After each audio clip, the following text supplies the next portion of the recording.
Welcome everyone to this morning's Overview and Scrutiny Management Committee meeting. Introductions will be done later before the items because of people coming into and out of this meeting. But firstly, the standard housekeeping.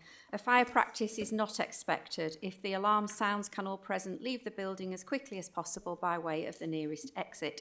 The designated assembly point is in the public square in front of Cast, beyond the fountain, away from the civic office.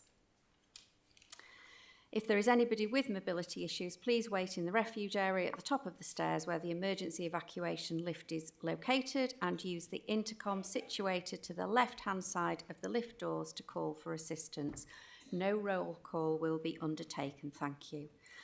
Mobile phones. In addition, I would like to ask everyone here to ensure that your mobile phone is switched to silent mode, please. This meeting will be audio-visually recorded and will be available to view on the Council's website and YouTube channel. Can I ask all those present to use their microphones to ensure that the audio can be captured? Any members of the public entering the Council chamber are accepting that their images will be retained and broadcast by the Council. Don't think we have any public or press, do we, Caroline?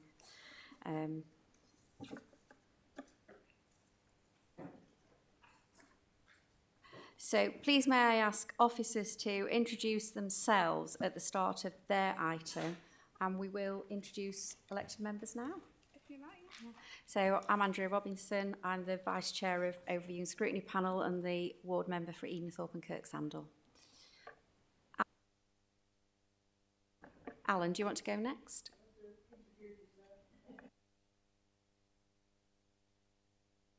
Could I ask you to do that with the microphone on? Councillor Alan Jones, Finley Ward. Many thanks.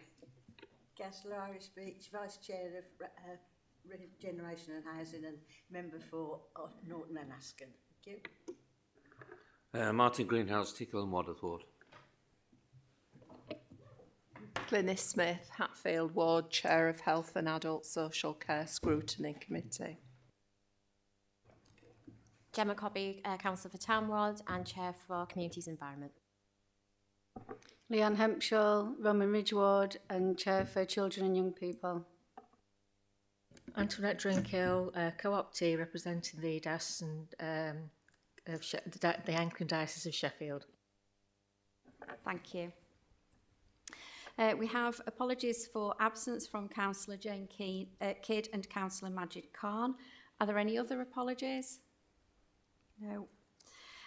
There are no issues on this agenda that require us to exclude the public or the press. If you have any declaration of interest to make, a form will need to be completed following the meeting. Please contact Caroline Martin, who can assist you with the process. May I ask those who were present for the Overview and Scrutiny Management Committee meeting held on the 20th of June, whether they can agree that the minutes are a true and accurate record? Thank you. Do we have the seconder? Thank you. We have no members of the public in attendance for wishing to make a public statement. So that takes us to the first item on our agenda, St Ledger Homes of Doncaster Limited, Key Performance Indicators and Tenant Satisfaction Measures Update for Q1 that ended 30th of June 2024. So I think we would like to ask you, yes, to introduce that item. Thank you. Thank you, Chair. I'm Julie Crook. I'm Director of Corporate Services at St Ledger Homes. This is the Q1 performance report that was presented to Cabinet yesterday. A significant number of indicators that are the same as previous years, a few new ones, and we have continued to include tenant satisfaction measures, which is a legal requirement now for the Council to collect and submit to the Regulator of Social Housing. We do have some questions, and actually, unusually, the first one is actually mine. So with reference to paragraph 7.4 KPI 14, the average number of nights in hotel accommodation, can you please explain the implications for residents of our city who are placed in hotel accommodation for more than 100 days? So the actual implications for the people that are the person that's in the accommodation are for the rest of the residents. Sorry, just to clarify. No, that person. Yeah, that person. So we do. There is homeless legislation that requires you to work with people in hopefully the time that they get notice that they're going to be made homeless, so the 56 days before that. But obviously we don't always get that notification, and people don't always know that they're going to be made homeless to work with us in that time. When people present as homeless, we try to find suitable accommodation for them. That can be difficult to find the accommodation, and particularly if people need a combination of somewhere to live and support. So that combination of mixture for those two people. This is a new indicator for this year, and is skewed, as it says in the report, by a couple of cases that have been in very long-term temporary accommodation, while we try to find a resolution to those two cases. For those, in terms of if any individuals are in hotel accommodation for any period of time, we don't need to report that. But if we have any families with children that are in hotel accommodation for greater than 6 weeks, then we do need to report that to the government, and all local authorities are required to do that. The main impact for the local authority of people being in bed and breakfast is the cost, and the cost of the authority. So it's expensive to have people in temporary accommodation, which is why we try to move people on as quickly as possible. So while they're in temporary accommodation, we are supporting the people and working with them to try and find them suitable accommodation. So that's a joint approach from us as homelessness and other council departments if they also need support. Thank you. I think one of the reasons why I posed the question was because I was very concerned about the personal cost to those individuals. So yes, obviously, it's not good use of financial resources. It's disproportionately expensive, and we would want to move away from that. But I think one of my deep concerns is the personal cost, the personal impact for people that are not in the part of Doncaster where they would want to, where they'd be able to function best and have the highest quality of life. And it's the implications in terms of them seeking support, making relationships with those people that can help them within healthcare services that are delivered local to where you live. It was those kinds of things that I was. And I think that the real difficulty that we've got is the provision of accommodation, so suitable accommodation for people that are homeless, and actually for people that want social housing. So the vast majority of the council's own properties that we let are being let to people that are in platinum band, and a huge proportion of those are coming into that because of homeless. But actually the turnover of social housing properties has dropped significantly. I think because we do work hard with people that have got a council house to maintain it because actually you can't find cheaper or better accommodation. So the turnover's low. So it's a bit of a catch-22. We work with the private rented sector to try and see if they will rent properties to us, and we help people that want temporary accommodation. So we can help with payments of deposits and bonds and things like that. So we work with those. But again, the property market in Doncaster is very buoyant. So there's demand for all those private rented properties as well. So finding, while the person is in temporary accommodation, like so we are working with them from the homelessness team, and if they need other support, so other council departments are working with them, and it's that finding the correct accommodation. So I think everybody recognises it's temporary accommodation is not the solution. It's not the best solution for anybody, but it's that finding the right solution. And actually we don't allow people many choices. If there's suitable accommodation, the location of it is one of the lowest sort of criteria. If it's in Doncaster and it's suitable for your needs and your family's needs, then we do sort of say to people, you have to take it, because if you're just waiting for something in a specific location, the likelihood of that becoming available is very unlikely. The second question relates to paragraph 717. 17% of local revenue and capital expenditure is an alarming result relative to target. Can we be assured that we will not be in this position again? Is it the case that we have sacrificed this KPI in order to succeed on others?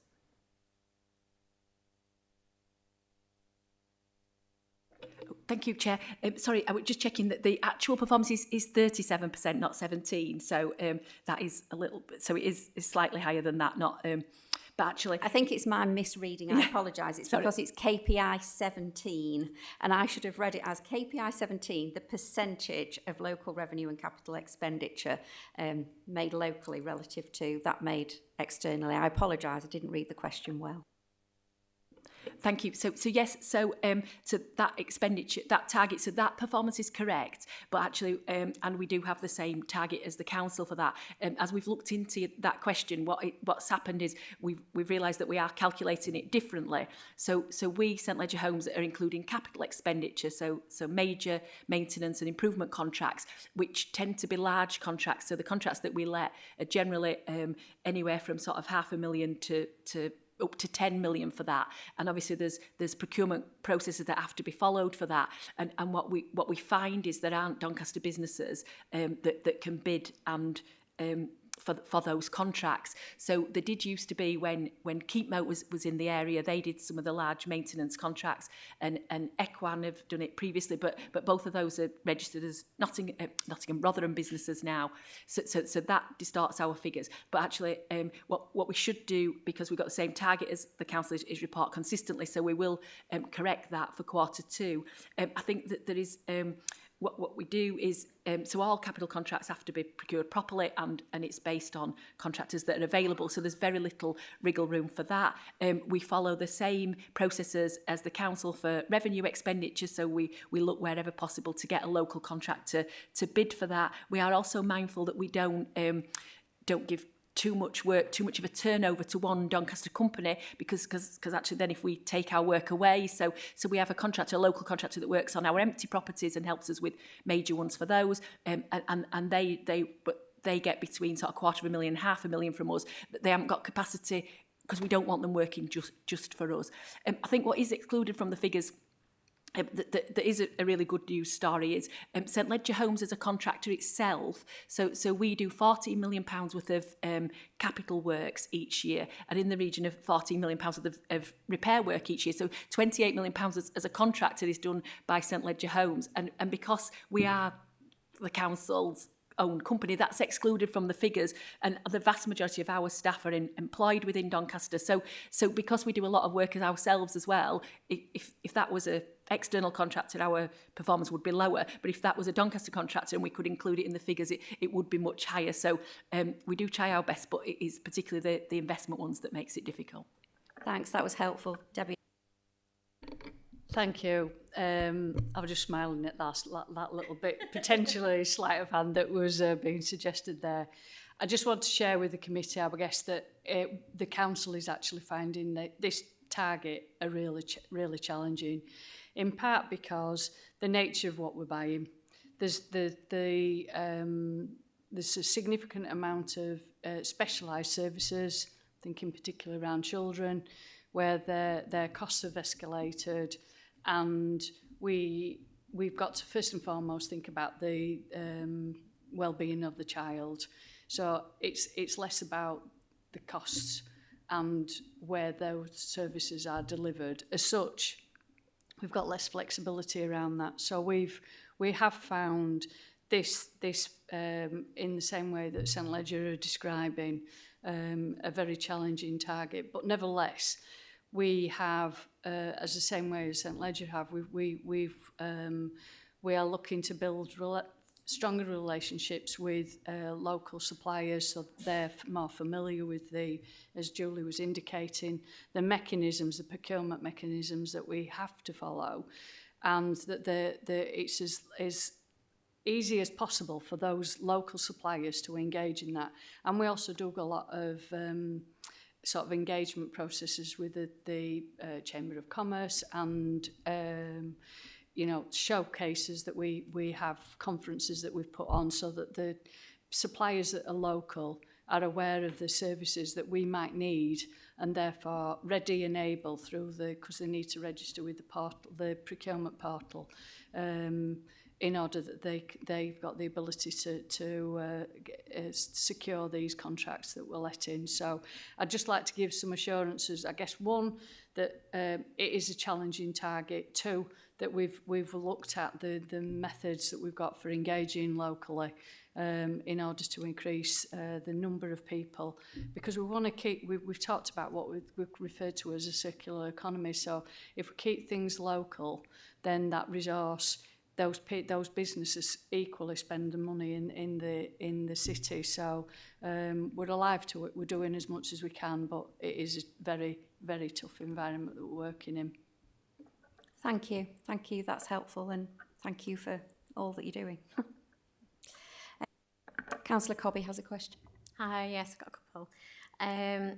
Paragraph 7.6, KPI 6, stage 1 and 2, it's concerning there are more complaints received, and can you share more about the types of complaints received? So, example, what do you mean by policy being a complaint, and share a bit more about the differences between stage 1 and stage 2 complaints. Thank you. Yep. So we think the main reason that there's been an increase in complaints is nationally there's been a lot of work done by the Housing Ombudsman, and there's been a lot of publicity about that, and there's been changes in regulation. And the other thing that we've done is we've published and pushed that, you know, how you can complain to us, and that we welcome complaints. So we've worked hard to receive complaints, and actually we now log everything as a complaint, even if the person doesn't say, so I want to complain about this. If they ring and say, I've got a problem with my repair being a week on Thursday or whatever. So we do log a lot more now for those things. And actually in the stats, we've separated the complaints, because again, the tenant satisfaction measure that we need to report to the government is just about complaints that are received from your tenants. And actually we do get some complaints from other people as well. So there are two sets of figures in the data, but I think across the board they've gone up partly because of publicity, partly because we're recording everything where anybody expresses any dissatisfaction as a complaint, and because of publicity for that one. So in terms of the main themes for complaints, so policy being the biggest area. So what tends to happen is somebody will have a broken kitchen cupboard, or maybe a broken toilet, and we will then go mend that, so they get a new kitchen cupboard. It doesn't always match with the rest of the kitchen. If it's a bathroom, they'll potentially get a new toilet. What they actually want is a whole new kitchen or a whole new bathroom, and that's not what they get. They get a replacement for the component that's failed. So then when they complain about that, we log that as a policy complaint, because actually our policy is you don't get a whole new kitchen because you've got one element of it fails. So it's, and I say particularly on kitchens, it is unfortunate because it's not always now an exact match, but that's not enough to give you a full new kitchen. So that's the thing that comes out of policy. We've generally done the repairs, and then they've not got that. The other policy is that we get complaints about is allocations. So allocations of council properties, as I mentioned earlier, unfortunately we haven't got enough of them, and sometimes the properties next to somebody's mum or a relative or next to the school will become available, and then somebody will bid for it and they don't get it, and they want to sort of know why. And actually it is a bidding process, and for each property there's people bid, and then priorities are done for that. And as I said, the vast majority are now allocated to Pratton and Band, and the vast majority of those are people that are homeless. So the chances of particularly people already in council accommodation or lower bands of getting properties is lower. So we do get a lot of complaints around that. So they're the main policy ones. Time taken generally is time taken to complete a repair. So people will raise a repair with us, and we do make appointments now for all repairs, and they're not always, and it links to the next indicator and the performance on around repair targets. So we're not achieving all of those. We have had some backlog of repairs in the system, and we are working through all of those, and we intend to be caught up on those by mid-October. So we think that's really important as we head into winter, because we always get more complaints in winter. So there is a little bit of that in terms of time taken, and that's limited in some areas, so particularly for electrical jobs and joinery jobs, there is a bit of a delay if you want a repair in those two areas because of the shortage of us trying to recruit electricians and joiners to do that work. And we have, tried our own recruitment. We've tried through agencies and we're struggling with both of those. What we have done is massively increased our apprentice programme. So apprentice programme started last week, biggest apprentice intake we've ever had, so 19 apprentices this year. So we are trying to grow our own, but that's obviously not a quick fix. So time taken is for that one. So those two are by far the biggest. Staffing, it can be a number of staffing issues, but tends to be, sometimes it'll be somebody thinks the person's rude or didn't cover their shoes when they don't tidy up after themselves. So random things like that. If we get any of those, we always go back to the employee and remind them of how they should respect the tenants' homes and things like that. And we monitor to ensure that it's not the same members of staff across the board. And again, sometimes it's people in our on our telephones when people ring up and they want something and the person explains the policy to them, that they're not happy when the member of staff says no, so they complain about that member of staff. So they were the main themes for those. The difference between a stage 1 complaint is the first time that anybody complains. A stage 2 is effectively somebody appeals. So when we send you a letter, this is the outcome of your complaint. So if we go back to the kitchen example, you've replaced my kitchen cupboard, it now doesn't match. I would like a whole new kitchen. And they've complained about that. We generally go back and say, this is our policy. This is why you can't have a whole new kitchen. So they want to appeal, and we class that as a stage 2 appeal. That's investigated by somebody differently. Potentially, if it is a kitchen, if we haven't got photographs, they may visit. So that takes time to do that and checks against the policy. So that's what a stage 2 complaint is. Thank you. Yes. Thanks for the explanation. It's quite welcome to know that that we actually recognise those issues. What I'm concerned is directed to Yvonne Fox is how the council hold the St Ledger to account on these issues. Yes, well, we do have regular monitoring meetings with St Ledger where we look at the performance, and there's also the housing standards work now, and obviously the work of the complaints is part of the standards, and the standards are monitored constantly, and each standard is reviewed on a rolling cycle on a monthly basis. So complaints is one of the areas that the housing regulator is looking at. So in terms of complaints, it's one of the areas that we discuss regularly. As Julie has mentioned, all complaints nationally have gone up because of how we are now required to record them and required to handle complaints. And so, although numbers have gone up, it's actually regarded as a positive thing that complaints have gone up, because it means that customers are confident in being able to contact their landlord, contact the council, make a complaint, raise their issues and get a response back. So actually we regard complaints as a positive, because we can learn from complaints and we can improve services if we are falling down on some services, and that's highlighted. So in terms of monitoring the work of St Ledger, it's a continuous process. We monitor them closely on a monthly basis, and we have those dialogues and discussions on a monthly basis. Yeah, just supplementary. Are the officers satisfied with the results from St Ledger? I would say that we've gone through the standards and we're satisfied that St Ledger are meeting the standards that are set out by the regulator. Julie, I'm mindful that we've overrun the time that we asked you to attend for this morning. We have 3 more questions. Are you happy that we move through them quickly? And okay.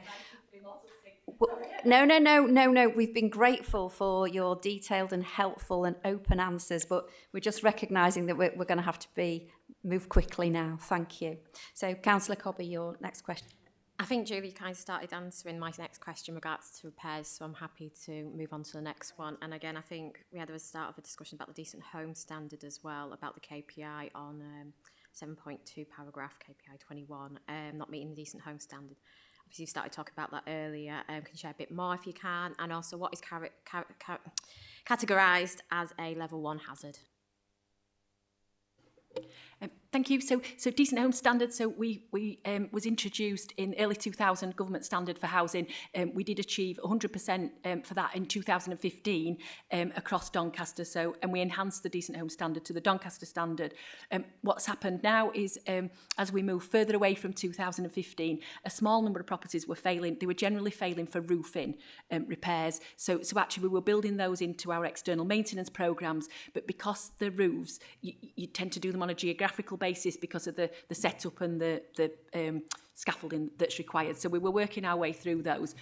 One of the requirements, again, that's come out of the Regulator of Social Housing is about all landlords need to understand more about the condition of their stock, and we need to do regular stock condition data surveys. So we've identified funding for that, and we've got a rolling programme where 20% of the stock will be surveyed every 5 years. So we've got this rolling programme. They started to do that. They did the 4,000, the first ones of the surveys. Those surveys identified quite a lot of category 1 hazards. So those category 1 hazards, if there's any category 1 hazard in a property, it can't be classed as a decent home. So that's what's had the big impact on the figures. All those repairs, we've made an appointment for those repairs. So they are all in the diary to be completed. We have a slight problem with access on them because actually when we try to go, the tenants say, I haven't reported this repair. It's because it's come from the surveyor as part of the stock condition survey. So it's not, sometimes they're not an issue for the tenant. So they can be as like a cracked electrical socket is one of the examples we always use. Yes, that is dangerous, but generally people have got so many electrical sockets they just don't use it. The biggest one that we get is the removal of the alarms, the carbon monoxide alarms. So we check that every year when we do a gas service, but tenants quite often take them down and then they'll put them in a drawer. And then when we do the stock condition survey, it fails. That's a category 1 hazard. We are having a debate with the people doing the surveys about the location of them. And some of them, they think are too far away from boilers, so gas appliances. So we're talking about that because actually you can't have them too near as well. So some of them are the layout of properties. So we are working with the people doing the surveys because we think some of them, they are too harsh on the regulations for those. But and there are 29 categories of hazard, and I can provide you, it's a massive list for those, but I can provide the details of all the separate headings. I could go through all of them, but we won't. So yeah, so those ones. But like I say, the main issue is all of them. So the stock condition surveys for this year are finished, so we shouldn't identify any more category 1 hazards, and there's an appointment in the diary for all of those to be completed. So that figure should get much better Q2, Q3, and then for year end. Councillor Beach. Thank you, Chair. Yes, KPI 3, the average days to re-let the properties. Is it possible to separate long-term repairs as these can impact on the figures? Yes, we can separate them out, but the figures that we have to calculate and submit and be consistent is this figure. So the impact, particularly on this year, is the success in another area where the council have been really successful at acquiring properties. So there's funding to do acquisitions of properties. So we've been buying properties, but actually the amount of repair work that's then required for those to bring them up to the Doncaster decency standard has been significant for a number of them. So they're distorting the figures, but they are all major repairs. So we can separate it out and put it into the text, but in terms of the calculation, it's a standard calculation. So we calculate it the same as all other housing providers so that we can compare, but those ones are distorting the figures this year. So yeah. Thank you. That would be helpful. Thank you. Thank you very much, Julie. That concludes our questions for you this morning. Thank you. Grateful for... Thank you for letting me go first. No, not at all.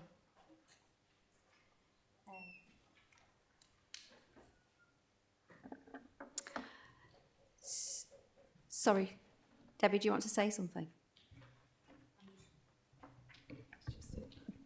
Are you onto the item? I was just getting Michael to come and sit next door to me. Okay, that's all right. No, we just need members to note the progress of St Leger Home Doncaster's performance and the contribution that they have made to supporting Doncaster Council's strategic priorities. I do consider that through our questions and what we've heard this morning that we've done that.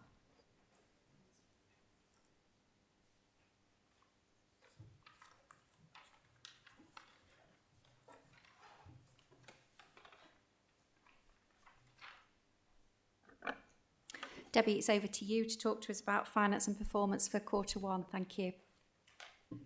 Thank you, Chair. Excuse me. High-level position, you've got the service standards in front of you in the financial position for Q1. There's 75 service standards and there's 15% that are on red. This is a phenomenal position. It's the best I've seen in this council since I've been here. And I'm really pleased to report that. In terms of the financial position, as you can see, it's an £8.6 million overspend. And whilst that looks like a very challenging position, in the context of other councils, it's not. And I just want to bring the committee's attention to the fact that that's what we anticipated.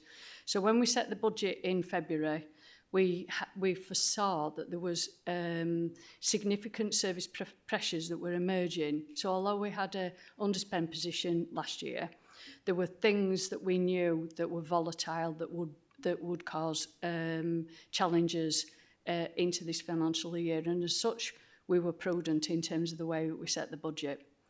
And as a result of that, we've got resources to address that in the year. So that's why you've got, although there's service pressures, we've also got a balanced position. And that sort of then sets the scene really, because we are operating, as it says in the report, in a very challenging and uncertain environment. And we're very much looking forward to the Chancellor's budget announcement later in the year, at the 30th of October, because that will help us chart the next short to medium term sort of horizon. And we are optimistic based on the resources that we have, should the certain circumstances, that we will continue to have a balanced position. So what you've largely got is an organisation that's managing its services successfully. It's managing its resources. Although there's pressures, we have got the ability, because we've made provision, to actually have a balanced position. So I think it feels like we're holding our own in terms of delivering on the services that council and the public expect within the resources we have available. Thank you, Debbie. Can I just say that we'd like to acknowledge our appreciation for the achievements detailed in this quarterly report, you know, the comment that you made initially. We're so pleased that our residents are benefiting from those improvements in service delivery, hitting those KPIs. So thank you. And we do have 2 questions now from Councillor Hempshaw. Thank you. Just before I ask those 2 questions, it's just sort of come to me. During the report, Debbie, you do mention the elective home education that my panel had a meeting on last Thursday. The figure here is 802, but the figure we had on our report was 828, so it's obviously gone up 20 since your report. But just wondering, first of all, I just want to point out that you mentioned COVID, but the figures before COVID were 638, and in 2022, the figure was 691. So although obviously COVID would have some impact, it's not the full story. Can I ask if that's seen as a saving by the council? Because those 828 children that are electively home educated, the parents don't get paid to educate them. So, and we don't pay the schools when they're at home. So do we see that as a saving? Councillor Himshall, that the school funding goes directly from DSG straight to schools. So we don't see the funding gets transported directly. So when there are a reduced number of placements within schools, that funding is reduced and the funding that we get from the department is reduced as well. So we don't see any saving to the council. Okay, I'll go on to my question about training. So on page 29, paragraph 113 shows that there are still quite a lot of mandatory training not being completed by staff. Why do we think this is? And the report then goes on to suggest targeted training sessions are taking place to ensure a more inclusive council. Who is having this training, and why do we only have 70% take up of the equalities mandatory training, please? I think I've talked about our arrangements that we've got in place previously in this meeting. We've got a structured approach where we set mandatory training. We've got the portal where people are required to there's notifications that come through to managers to say that the staff training is required. It's incumbent on the individual also to access that portal and do it. Part of the challenges around is timing. There'll be also particular circumstances where individuals are not, they're either off sick or whatever, and therefore we take the data at a particular point in time. So there may be circumstances where where mandatory training is due, but they've not had the ability to undertake that. As I say, there's reporting that's done a month before the mandatory training's required, and it's followed up on a weekly basis. But there is that challenge in terms of people having the time and capacity to actually complete it. So we've introduced new arrangements so that there is more visibility about the training courses that are required, as I say, at a manager level and also an individual level. But I think it's acknowledged that we have got more to do in terms of sort of encouraging and giving people the space. And we've got different types of workforce that we need to tailor accordingly. So when trading services was part of my area, as an example, we used to do, when they had inset days, the catering and cleaning staff, we used to do mandatory training as a team. So we knew that all of that team had been completed, but because their role is on the job all the time, they haven't got necessarily the flexibility to do it in work time. So that's in part why I'm saying it's a timing issue, but sometimes it's also about tailoring the approach that we take to supporting the individuals to undertake that the training, and we have got more to do. So we've got the reporting now, but we have got more to do in terms of making sure that people have got that time and space and complete it accordingly. Chair, can I comment onto that unless you've got a follow-up question?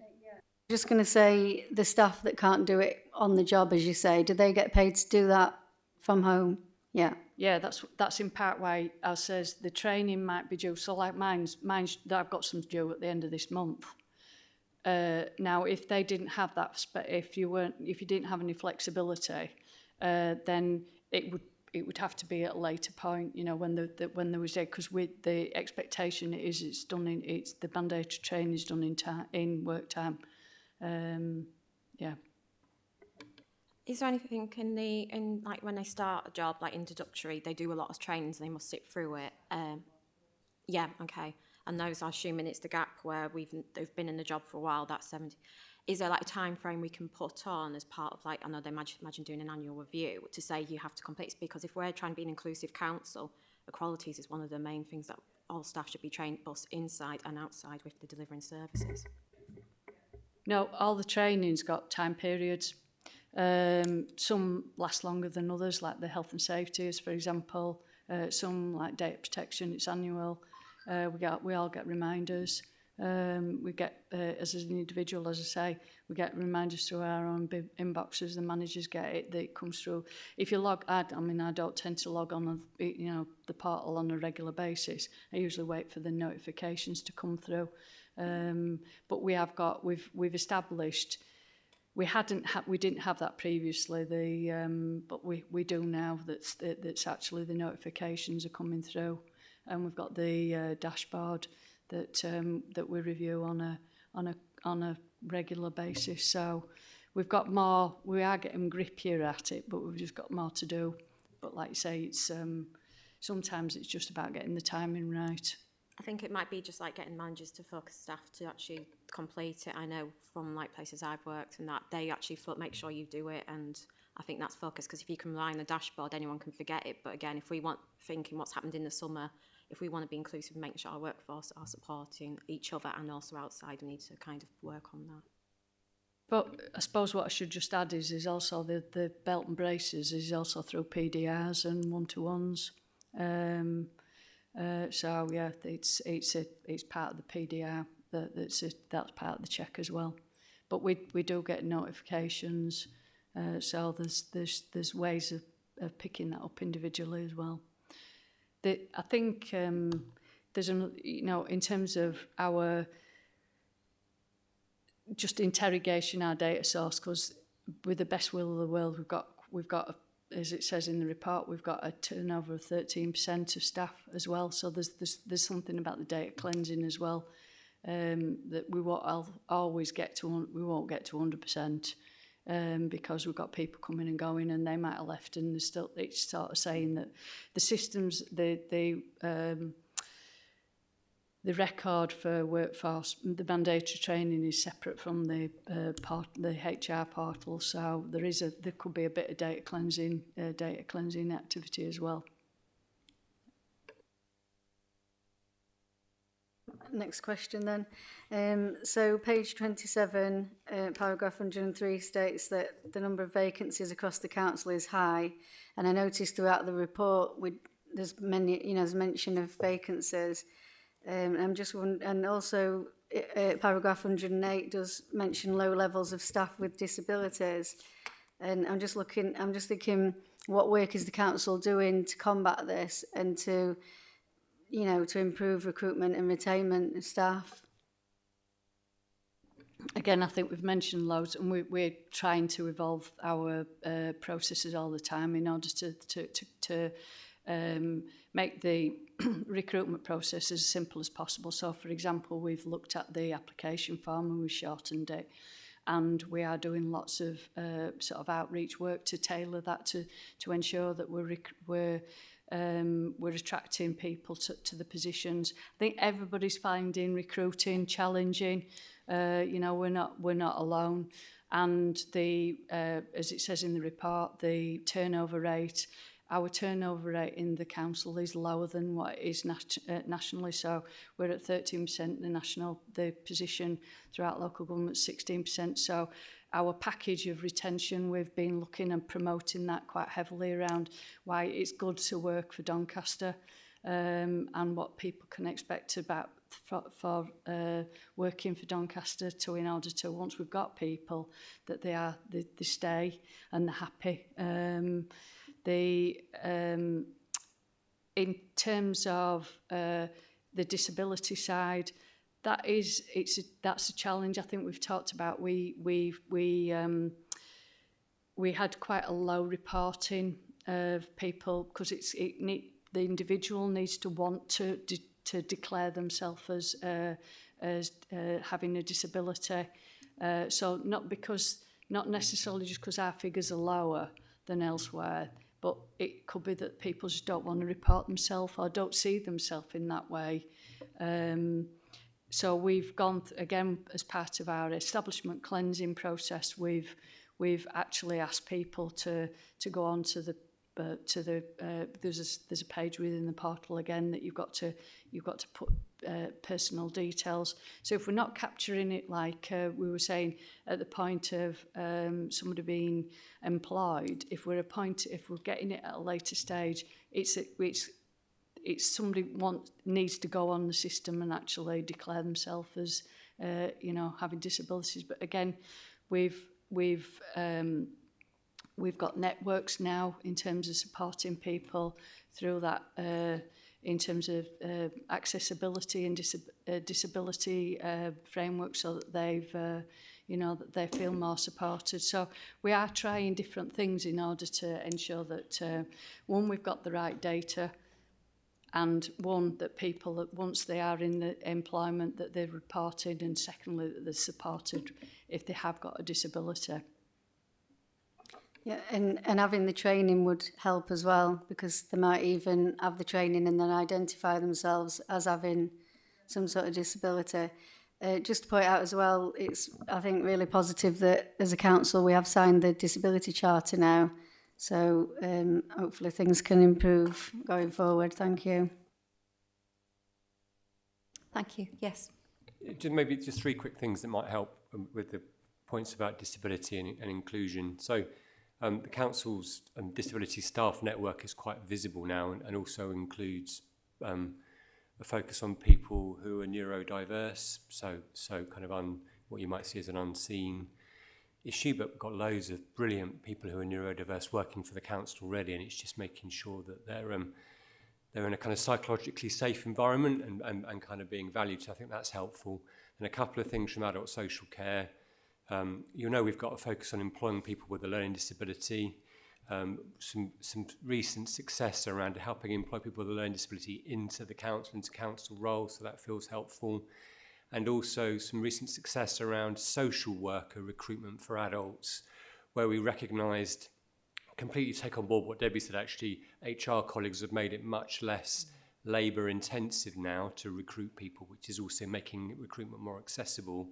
But when we're recruiting to social workers, we've asked our principal social worker to take a lead role, so that we're not advertising in dribs and drabs and having kind of episodic contacts with people, but we're trying to interview and advertise a bit more strategically and accessibly. And in doing that, we paid some attention to protected characteristics, so that we're having a look at making sure that we recruit a social work workforce that's more representative. So that's really been promising for us, because we've recruited to vacancies in a way that we haven't done before, but it's also felt we've used the right values to do that.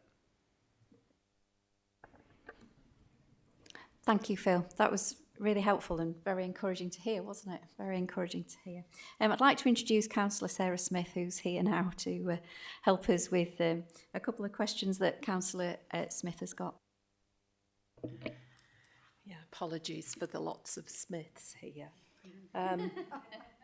Considering the overspend in adult social care, which is a result of older people in care homes and higher levels of supported living for adults, can you tell us what's being done to help reduce the numbers of people who need to move into a care home and how this is progressing?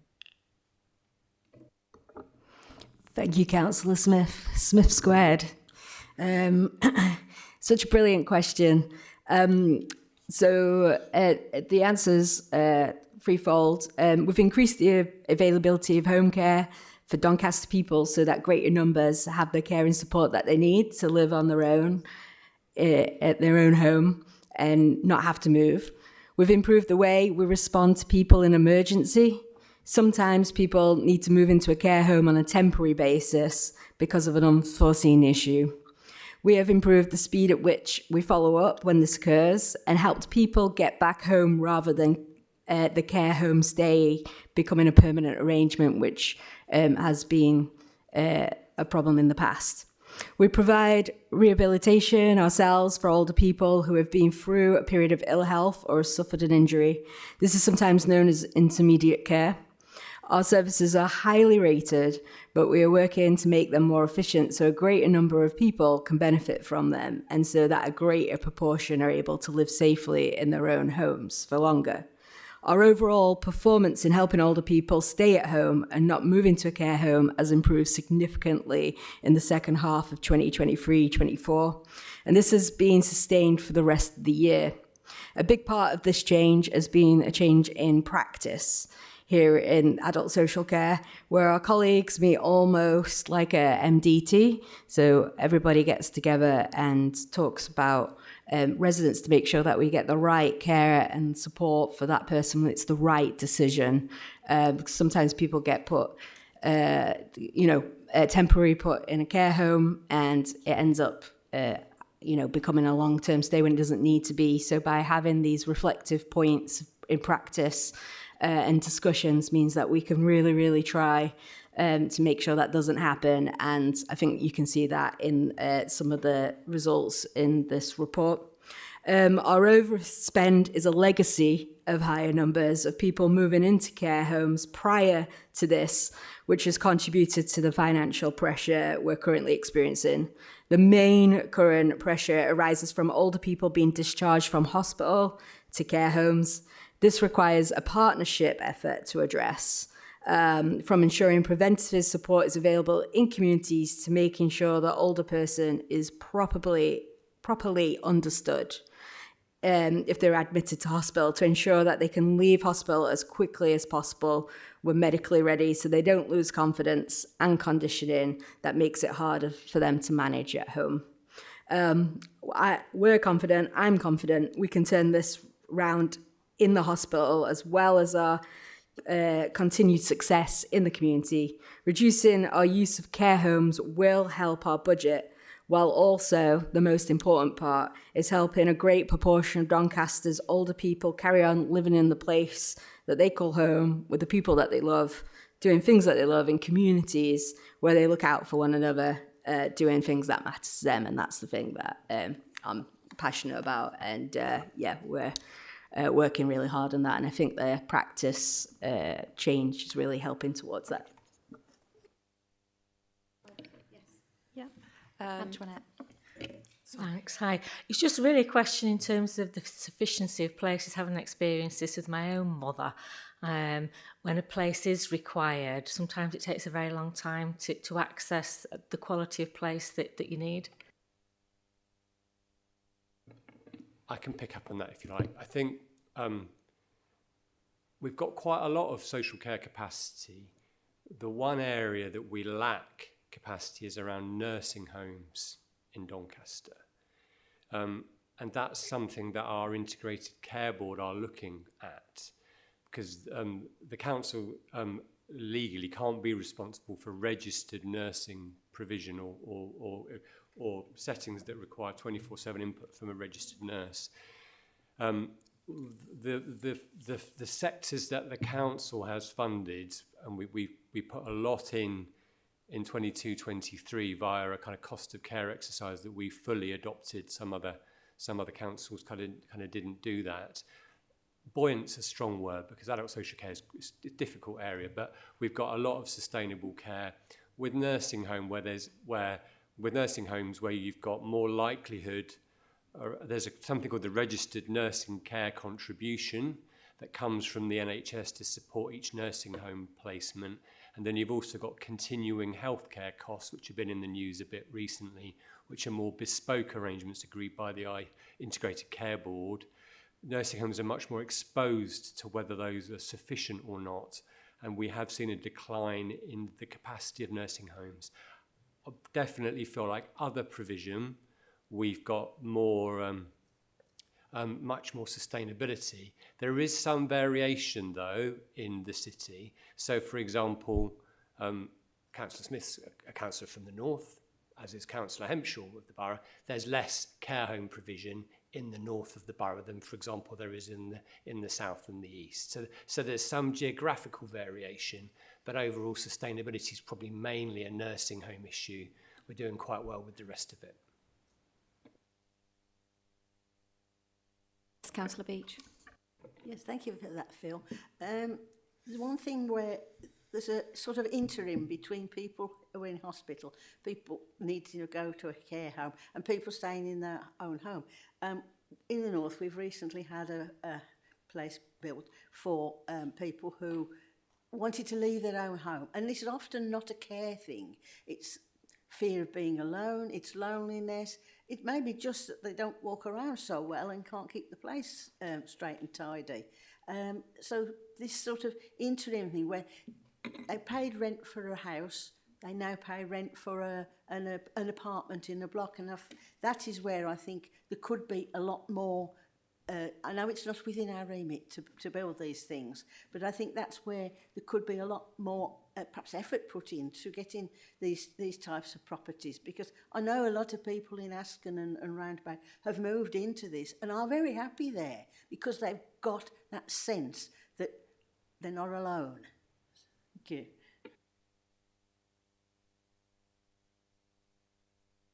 So, yeah, I think probably interim is probably not the right word for that, but you're talking about a supported housing.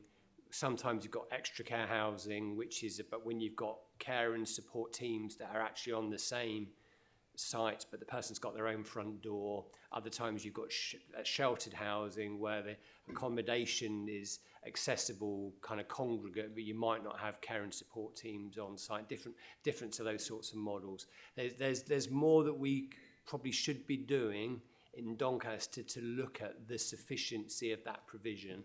The council does have a role in thinking about our housing strategy for older people and people with disabilities, and thinking about the role that that sort of housing should provide. But also it's important that our general needs housing is accessible for people, as many people as possible, for as long as possible. So we need to get the balance right and not think that we have to construct special places for people as soon as they get older or develop different issues. But at the same time, we do need to have some balance around that sort of specialist housing. So we probably need to do some more work on that, Councillor Beach, and give it a bit more profile, because I do agree that it's a slightly neglected area of development overall for Doncaster.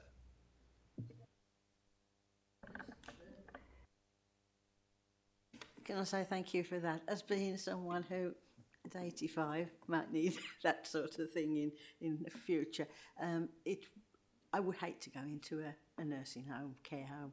It would drive me mad. So, you know, that's the area that I would like to see expanded. Thank you. Yes, Councillor Hemp. Can we just go back to what Phil Holmes said about identifying the North as less of these provisions? So you already know that. Why do you think that is, and what are we doing to, to combat that? Is there any plans to level up the North? So Yvonne might be able to help out a bit with this sort of question, because some of it links to kind of housing strategy and sites, but often our approach is about where there are the different parts of the borough will have a different socioeconomic profile, a different profile around available properties or available land. And some of it has been about how that has played out over a number of years. So, for example, most of our care home provision is in the east of the borough. Our extra care housing provision, we haven't got too much of that, but most of what we've got is in the east of the borough. And that doesn't connect with us saying deliberately the east needs more care homes. It connects with opportunities having been in the east that haven't been in other places. So our job as a council is to see what opportunities we can develop across the borough more fairly. But there are some big constraints, aren't there, around developing schemes around what's available and what opportunities there are. So it probably, as I say, it's a slightly, I mean, Yvonne's not been here too long, a bit unfair to put her too much on the spot, but there's something about how we collectively develop those opportunities, get the right balance across the city. Yes, in terms of the housing strategy is actually due a refresh next year. So we've already identified looking at older persons accommodation and other special housing provisions, such as for care leavers and other young people, are important elements of the housing strategy that we need to address in the new strategy going forward. So there will be some work carried out on those more specific needs. We do have quite a good supply of older person and disabled accommodation in the city. But as Phil said, it's not always geographically spread. It's where properties have been developed over the years. So we will have the opportunity next year to look in more detail at what is required, and then look at the sites that we have available, and then also looking at what funding is available going forward. At the moment, with the new government, we're unsure of what funding streams are going to be available to us. So hopefully within the next 6 months we'll know more about opportunities that we may have, and we can feed that into the new strategy next year. Yeah, can I just mention that we have had conversations about the question that's further on, but I might as well just carry on if that's all right, Chair. For me, it's about, well, when we talk about educating children in their own communities, and so that they're, familiar with the area, the friends, the family, it's a similar thing with older people getting to that point where they need to leave their home. And I volunteer for Befriend, and a lady that I've been involved with for the last 3 or 4 years has had to move right to the other side of the city. And luckily her family have got vehicles that can still go and visit. But that leaves her losing a sense of her identity, because she loved being in the North. She loved voting for a North MP, you know, just things like that. And having those, and often a lot of their older friends are not able to then visit because they would require bus, and we all know what the bus service is like. So it's that knock-on effect. It's not just about us wanting physical buildings because we can say it's in the North, we've got this, we've got that. It's get that more personal side of things. So I think it's really, that's why I feel it's important to, I know we can't have facilities sort of locally for everybody where they can just step over the road and then they've got what they need there. But do you see what I mean? It can be quite plucking somebody of that age and with complexities and then plonking them at the other side of the city. It can be, that in itself can be quite, it can be quite detrimental. So I just wanted to point that out. And I think just to add some context, because it was a question earlier on, I was referencing Charles Court in Armthorpe. And I think, as we said before, it'd be great to look at something like that for care leavers, the other end of the spectrum, where we often hear about care leavers dreading their 18th birthday because, yeah, they do get support, but they feel that once all that's put in place, the sort of off you go sort of thing. And if there was that assisted living where they had their own accommodation, but then that support on hand, maybe I just, in my mind, I live in a perfect world, but I'm an eternal optimist. Can I come back briefly on, probably Rihanna will be able to pick up on care leavers better than I would. I think Councillor Smith's answer was picking up, in relation to the other Councillor Smith's question, was picking up on just too many people having to move full stop.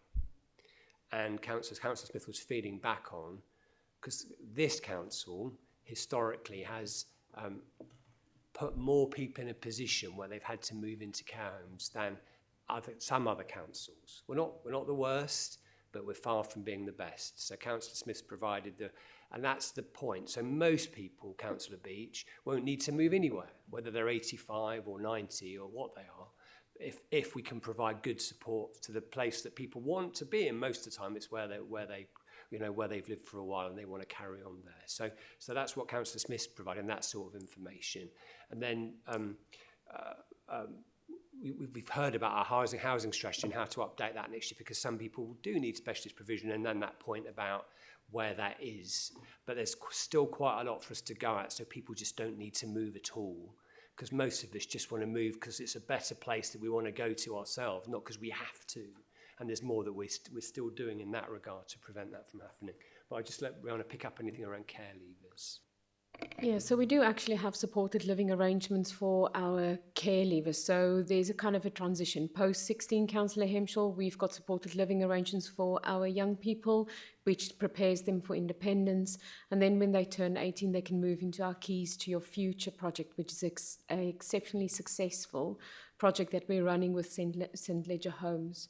So that is helping young carers moving into their own facility, usually a 2-bedded property that they share with another care leaver, where we promote them independent skills, etc. We are supporting, we've got 20 beds available through that provision, of which 17 are being supported at the minute, and we are making sure that we match a further 3 care leavers into that provision.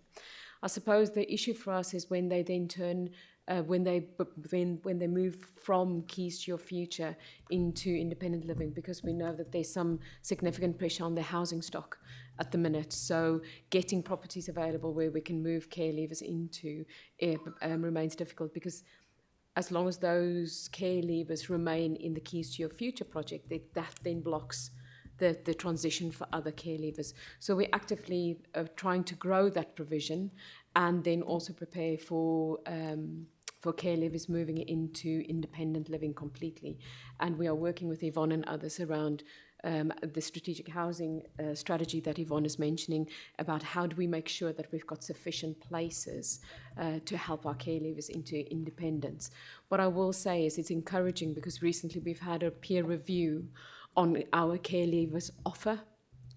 And it was done by a colleague from a consultant appointed by the DfE to do that piece of work for us. And he was extremely complimentary around the housing support that we have around our care leavers and that we just need to continue to grow it. Thank you. And also, where possible, keep those young people in the area that they're familiar with and they've got friends around there. Thank you. Thank you, everyone.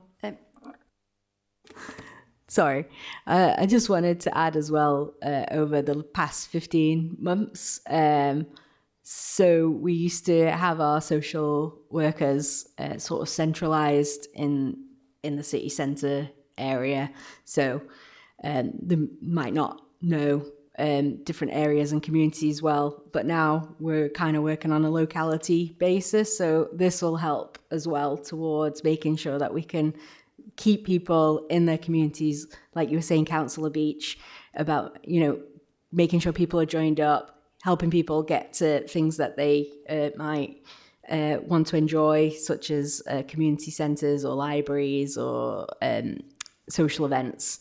And I believe this is going to be a huge part in being able to making sure that one step along the way to keeping people living in their own place and tackling social isolation as well. Thank you. Before we move on, I think we've had a really helpful and constructive discussion around this topic this morning, but I'd like to capture that with the recommendation that as we move into thinking about even next year's work plan, that the Children and Young People panel, the Regen and Housing panel and the Health and Adult Social Care panels keep a very watchful eye on what is happening in this area. So what we're finding out from the people who live in our communities, as Councillor Beach reported, the situation of the disparity between what's in the east and what's in the other parts of the city, and also, of course, the impact when we don't have what was described before, a better place, as Phil said, a better place that people want to go to when they need a better place to go than the place they're currently in. So Caroline's very helpfully recording that. And with that, I'll hand over to Glynis for the next question. Right.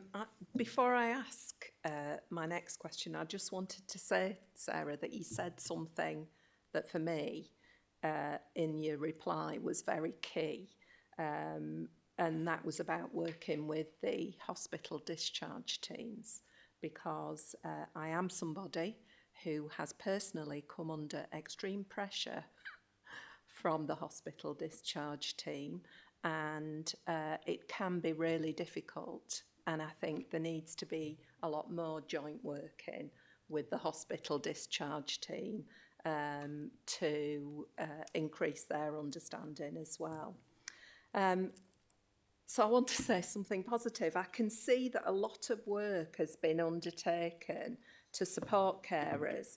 And could you provide a few examples of that positive work that's been achieved and what more there is in the pipeline, particularly around improving support to family carers?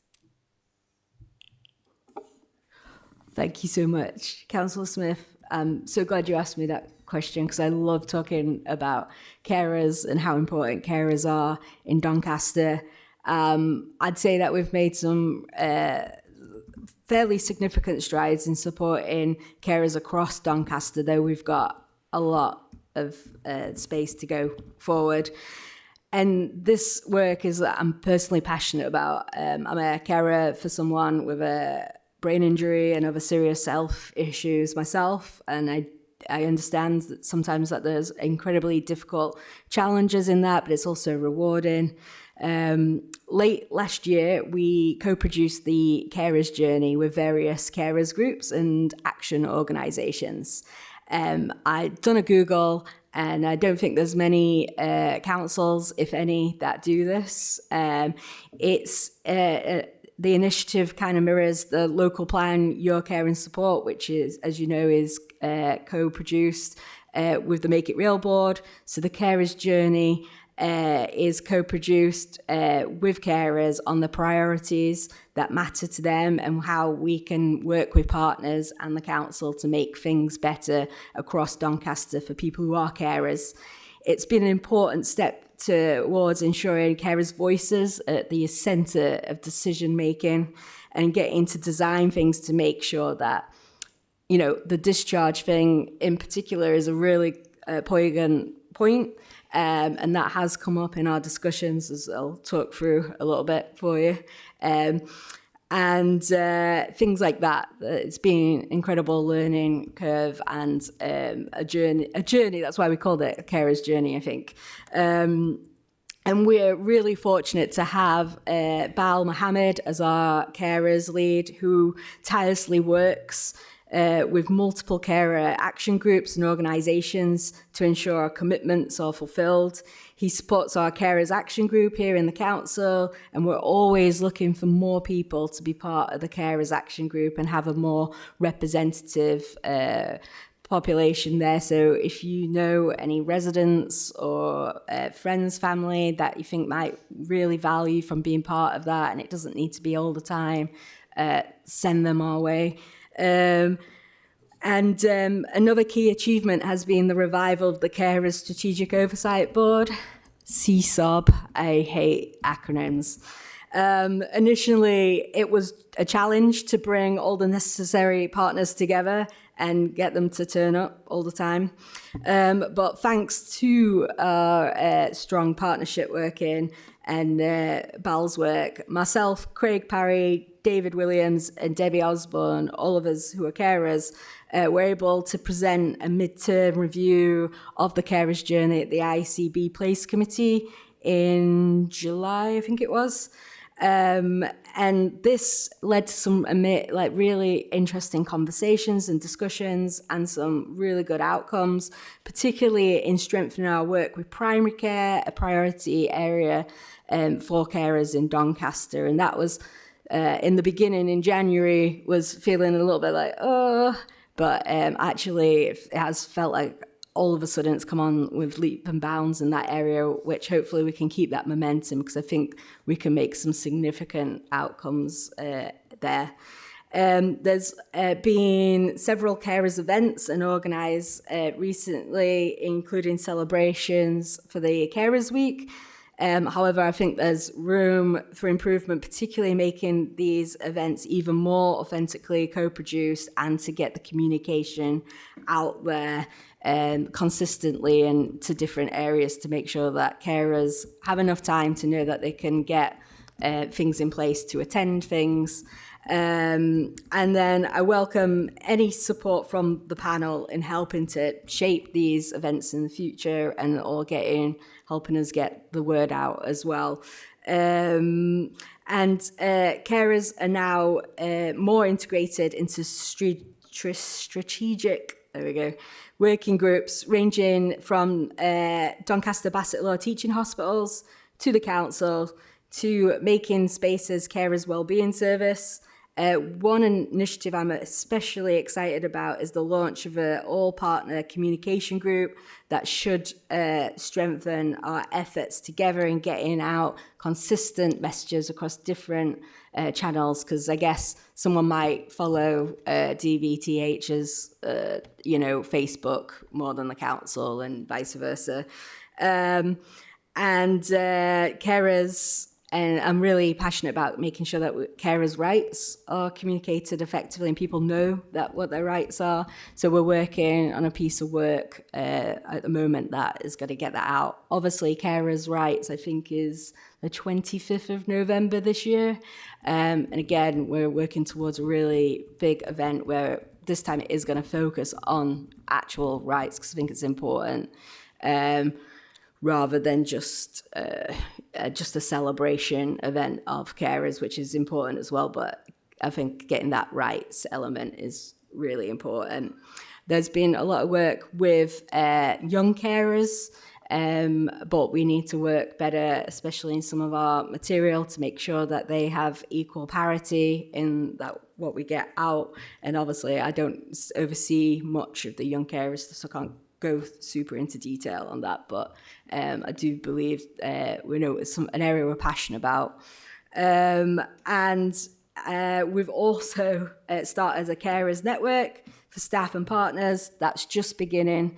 Again, anybody, even counsellors, can attend that because we know that 1 in 8 people are carers, and obviously it's not, you can be a carer at any point in your life, at any age. And we realise how difficult it can be to manage work and be a carer. And we're on our way to getting the council as accredited, carers accredited in supporting its employees. As we continue on this journey, I'm confident that together we can make meaningful changes to improve the lives of unpaid carers in Doncaster, and I would value anybody to help us in that. And if you're a carer yourself, please feel welcome to be part of any of these groups or initiatives, or to get the word out to residents. So, thank you. Thank you very much. Thank you, Sarah. Very grateful for your time and contributions this morning. We now move... Oh, I beg your pardon, Iris. It's just a question, and perhaps you may be able to answer it, perhaps written or at a later date, but what provision do we have for young people who are carers and as such are missing out on education because they've got to stay at home? What provision is there? Because it's not only affecting their life now, but it can affect the whole of their life because of the lack of education. I'll pick that one up, Councillor Beach. So young carers are very active. We've got a really active young carers group, and they are supported by a team of workers within the council to enable them to access education effectively, but also to make schools aware of the issues that they face on a daily basis. So, for example, we've got a project where if a young carer has been identified and school know about it, for instance, if that young carer turns up late at school, then there's certain allowances that we make for that. We also are very encouraging of young carers and their families attending events together so that they build a support network amongst themselves, between the families and as young carers themselves. So we do a lot of work in the space. We're also looking at some innovation where we break down the isolation of young carers at home.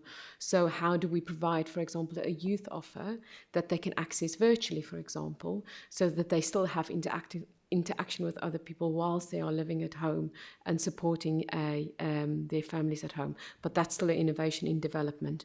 So we are really active in supporting our young carers. Of course, we need to identify them better. We've got a young carers register that's around 350 to 400 that's registered on the young carers register. We estimate that that's around 800 young carers in the city. So we are actively encouraging young people to come forward and tell us when they are young carers so that we can help them to minimise the impact on their lives, but we accept that there's a significant impact. Can you be very, very brief, Councillor, please, because we're very short of time now.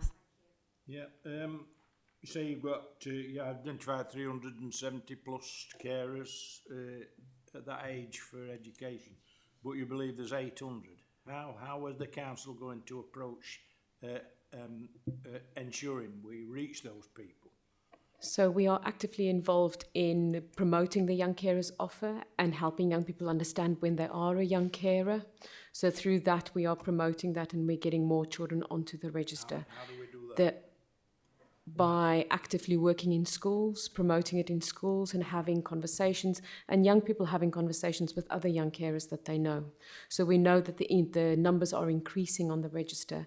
This 800 that I mentioned before is what we know statistically, nationally, around the numbers that we should be expecting to have in the city. Okay, thank you. So I'd now like to move on to introduce Michael Hart from Doncaster Culture and Leisure Trust. Michael, I'm sorry to put you under this pressure, but after an hour and a quarter of this meeting with me chairing, we're 30 minutes overrunning, which I'm sure you are aware of. So we do have 3 questions, but if I could ask you to be succinct and panel members to perhaps restrain themselves slightly around supplementary questions because of the time constraints. But nonetheless, all that said, welcome. Thank you for being here. Thank you very much for the opportunity to be here as well. In terms of responding to the first question on childhood obesity, I'm sure we're all aware it's a very complex question in terms of the response to that as well. Victor's here from Public Health, and they are the main lead in terms of responding to childhood obesity. If I talk from the Doncaster Culture and Leisure Trust, we're a very small part of that cog, and our role is influencing and changing and supporting behaviours and positive behaviours and offering an accessible approach to that. So from a programming perspective, we've got the breadth, and not to be crude, we operate the room to the tomb approach. So in terms of our programming, we would start with aquanatal classes so that the behaviours of the parents are starting to bring children into the world of exercise and physical activity. And it's not just about the physical aspect, it's that behavioural and mental change as well. So our programming is about social interaction. Doncaster Culture and Leisure Trust lead on the Social Isolation Alliance as well. So bringing those partnerships, at the moment there are over 100 organisations signed up to that, of the consortium. And so we can signpost different people. So when they're coming into the groups, these instructors who take the classes aren't just a Group X instructor. They have softer skills in trying to identify where people may need support. And then there's the pathway. So there are traditional pathways throughout our venues. So it could be from aquanatal, then into tumble tots, into gymnastics, into swimming lessons, and then the varying different routes. We try to always take over council as well. So within our focus groups, we have youth focus groups, and we're currently working with our partners in the local authority and youth services on how can they be localised and really inform what young people may see as a physical activity, what a youth service looks like. And there's a lot of work, and we're coming to that conversation later now. But it's great to be at that table in that respect as well. So we know that one fit doesn't fit all. We've tried schemes in the past, and there are targeted interventions that are with families and with young people. A big barrier for young people accessing facilities are their actual parents who may have body conscious issues. They may not be comfortable in a venue or a leisure venue. So it's what outreach work we're doing. And one of the questions later, which has been posed about rehabilitation, that goes into our wider healthcare strategy that launches in October. So to respond to that, we've got 3 main streams, and we've got our core service offer, which is in the venues. It's our programme. And the accessibility of that within childhood as well is we have 20% of our programming now in our pools is SCN, and we're seeing some really great results in that, particularly using the mapping that's available from Doncaster. Thorn has just opened its pool in May this year, has a high prevalence of young people with SCN needs. So we have a higher provision in there. And I think the great thing is working with the ward members, we're co-curating what those programmes look like. And that's happening a lot more with our leisure centres as we're opening centres, looking at the programming so that we're getting that valuable insight from what's happening in the community as well. So that's our core offer. The other part of in sort of tackling this subject from what we can do is education and skills. So if people are living a healthier lifestyle from a young age, we've got opportunities for work experience, volunteering, and we operate free lifeguard courses and swimming instructor courses at the moment. That is obviously only really reaching those people who are of interest. And so we're trying to work very closely with our education partners and get Doncaster moving to really bring that into a whole service offer. But we've seen some great successes. And I note that you touched about recruitment earlier. We're no different to the local authority in recruitment. But what we're finding is if we can get young people early on, we can get them into our systems. And I don't like that term, but they're in the flow then. And then we can support them with free training and what the wraparound of that is as well. So we have a learning management system. And so there's different modules that will take them at an early age into the world of EDI, understanding what it truly is about equality, diversity and inclusivity. So that we're seeing that behavioural change in our workforce as well of how we support that. And then the final part of that is our activity streams and our targeted interventions, working again with partners on terms of the HAF funding. We've drawn down funding nationally from UK Youth. So in the early April, Easter time, we had 400 young people take part in activities at Hatfield, which was fully funded. And that was from the Edlington and the Balby areas that came into that. So we are trying to promote wherever possible those healthier lifestyles. So that's our part of the cog, but I don't know if Victor has something from a public health perspective. Perhaps, Victor, just 1 or 2 moments before we move. Yeah, I was going to respond to the question around obesity, childhood obesity. So there's going to be a more detailed statement on that, but I'm just going to give a summary of what the council and partners are doing in terms of addressing the issue of obesity. The most recent available data from the National Child Measurement Program indicate that the rates of children with overweight or obesity in Doncaster have increased, with the exception of the post-pandemic figures. The increase in rate in Doncaster follows national trends and are similar to statistical neighbors, which are also demonstrating increase. Obesity is a complex issue and is determined by interaction of multiple factors such as the genetic, social, and environmental factors. Levels of overweight and obesity have risen over recent generations, alongside significant changes to modern life, including transport methods, urban environment, road safety, access to green space, the way we live and work, and food production. It is unlikely programs targeting individual behavior changes will have long-term success without meaningful efforts to address the environmental factors that promote consumption and reduce opportunity to be physically active. Prior to being decommissioned several years ago, Tier 2 weight management service have been available in Doncaster. These are usually limited to limited number of person sessions for children and sometimes families, providing education on healthy eating and some physical activities. There is no indication in areas where Tier 2 weight management service continue to exist that the impact on overall population prevalence of overweight and obesity in children. Childhood weight management interventions have limited success in terms of reducing or maintaining weight in individuals long term. The highest quality evidence reviews of behavioral weight management service for children 6 to 11 years old conclude such services only demonstrate small short-term weight loss in some participants. Weight management interventions are not categorically effective for all children, and a reliance on them as a fix for childhood obesity would be doing a disservice to our children and their families. It is also reasonable to consider potential harms weight management service could have on children, including disordered eating, distorted body image, or weight stigmatization and discrimination. Given the current evidence available regarding the efficacy of childhood weight management program, we would be unlikely to recommend the reinstatement of such programs. So in Doncaster, we'll focus on early intervention and prevention where possible. We believe that primarily the public health intervention should focus on changing systems rather than individual behaviors. Where we do focus on individuals, we will give compassionate and empowering support aimed at helping them to navigate the unfair environment they live in.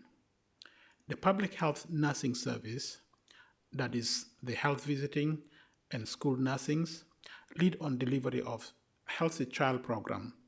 The healthy eating, oral health, and physical activities are key themes running throughout the program, starting in early years. Families can contact the appropriate public health nursing service for support. We are also developing a family food program. The program aims to support parents, carers to feed their child or children in a way that supports a lifelong trajectory for good health and well-being. One of our key focus is how we support our citizens, and in particular children and young people to enjoy varied and nutritious diets. Good family nutrition is a vital part of a child's health and development. Embedding good feeding habits from as early as possible gives the best chance of a child reaping the benefit of a varied, nutritious diet alongside forging a positive and peaceful relationship with food. Additionally, a new 5-year food plan for Doncaster is being developed. This will include food-related priorities such as the environment, food access, insecurity, and health, and will reflect the priorities and needs of residents identified from engagement work. Next week's Horizon Policy and Design Group will describe plans for this and invite partners to collaborate. There is also a challenge around commercial determinants of health. Nationally, food systems are controlled by a small number of multinational corporations who don't have health or sustainability as their goal, yet they influence so much of what and how we eat. In August 2024, a coalition of organizations, including Obesity Alliance, Alcohol Alliance, and Action on Smoking and Health, published a report entitled Killer Tactics: How Tobacco, Alcohol, and Unhealthy Food and Drink Industry Hold Back Public Health Progress. The new Health and Wellbeing Strategy for Doncaster will enable Health and Wellbeing Board to take a renewed approach to both wider and commercial determinants of health and Sorry, well-being. Victor, may I just interject? I'm just wondering, because of the constraint on time, Yeah. would it be possible for you to circulate that information that you're giving us to Yes. the members of the panel? Would that be acceptable? Yes, I don't that- wish to be rude or cause offence, but Yeah. I'm just, is that all right? That's fine, yeah. Thank you. Okay, Yeah. so then we'll move on quickly to Councillor Hempshaw's question about the accessibility of gym facilities. And then Councillor Beach also had a question around rehabilitation, and I'm just wondering, may I just ask you, it isn't as effective because it isn't included within the recording for the whole of the community to hear, but if you could provide that as a written answer to our colleagues, that would be fine. So I'll go to Councillor Hempshaw's question. Thank you. Thank you. Yeah, it's around the. I just wondered what the uptake of the pound swims had been, because I'm hearing that it's difficult and there's forms to fill out and it's not there easily to see on the website when you're booking swimming sessions. And to be honest, the whole system for booking swimming is problematic. And then the other side of it is, you did mention in the report about the sort of, I presume you're still monitoring children and young people's use of gyms, and that you had to constrain that to after 4:30 that they do need an adult with them. So I just wondered if how's that going? Is there anything, could it change in the future, or are you keeping it at that? Thank you. Thank you for the question. If I respond to the gym one first, the background to the restrictions on the gyms, a lot of leisure trusts and a lot of gyms don't allow young people into their gyms at all. DCLT always has, and it was unrestricted up to the December 2023. Up to that point, we'd received just under 120 complaints from our adult members, and then one was escalated by a young lady in one of our gyms at Armthorpe, where a group of young lads had taken pictures of her while she was training, and so we addressed that by putting quite, as you've said, quite restrictive times in there, so members weren't allowed, as if they had a youth membership or a youth plus, up to 4:30. We then received 8 complaints of parents saying that their children couldn't access our facilities. What we did then, we reviewed with the access times on that, and we did that using the data, because everybody has a card to access the facilities. 80% of young people were accessing before 4:30, hence the 4:30 time slot. We, within 7 days, introduced what we call Guardian Pass, which was a child can then train at any times unrestricted with an adult member who is assigned to them, be it by their parent, their uncle, their grandparent. And we've seen a great uptake in that, and we haven't received any complaints since that it was introduced. Our youth membership now is just under 3,000 members, so it's around 22% of our total membership. And going back to the earlier question on positive behaviours of young people, we've seen a really great uptake in that, it continues to grow. The access hours are from 6 a.m. till 5 p.m. Monday to Friday, and 7 a.m. 5 p.m. when the gyms are open on a weekend, and we are seeing great footfall. So yes, it was a little bit bumpy at the start, but we did respond to that, and there was a reasoning for that. It wasn't just to put a sanction against young people. Moving on to the actual booking system. We use a leading leisure provider, which is Gladstone Software, which is 80% of the leisure trusts and organisations in the country use Gladstone. It can appear clunky. One of the things that we do is to make sure that we're providing data. So we have to provide data for the local authority, for Sport England. And so by using that system, it enables us to know who's using the facilities, what age groups, gender. There aren't certain questions that we don't ask, but that does provide us great intel when we're putting forward for funding bids. And then leading on to the pound swim, that was an underspend within the local authority. They came forward. To move forward on that very quickly for the summer holidays, we used the model that we've been using in Rosington. And I mentioned earlier about the relationships that we've built with the ward members. They've been using some of their discretionary spend to fund, when we reopened Rosington, 50 pence swims and targeted at ladies sessions and aquafit sessions. And so we've used that model. So to access any of the discounts, there is a registration, and I accept what you say, Councillor Hempshaw. It can be a little bit clunky. So what we have introduced now is our contact centre are doing workshops. At site, you can still go to site and access without booking online. We recognise in terms of accessibility, not everybody has access to digital. So we've tried to look at all of those different options, and wherever there is an issue, we will address. We've had 1,321 registrations for the pound swim. In essence, the funding envelope is £5,000, and that's split equally across Asken, Adwick, Dearne Valley and Thorn. Adwick and Thorn have had the highest usage. We've had about 780 swims recorded at Adwick, 437 at Thorn. At Asken, it's 241, and at Dearne Valley, 282. So we are working actively to get that sort of out there. It was very digital based. There is collateral and posters going out now into all of the centres, and that funding does run through to the October half term as well. So it hasn't ceased, it hasn't been withdrawn, so that offer is still available. So just to clarify, you can just turn up to a leisure centre and have a pound swim as a child or young person? You would need to register when you get to the site, so we're collecting that data because we have to then report back on what this spend was. So the staff at site will be able to go through that process with you. We have tablets at the site, so they can put you through the system and get you the registration there. Thank you for that. Thank you. Thank you very much, Michael. I do want to thank you for the very thorough preparation that you put into answering the questions that we posed to you this morning. Thank you very much indeed. Thank you. We'll move on now.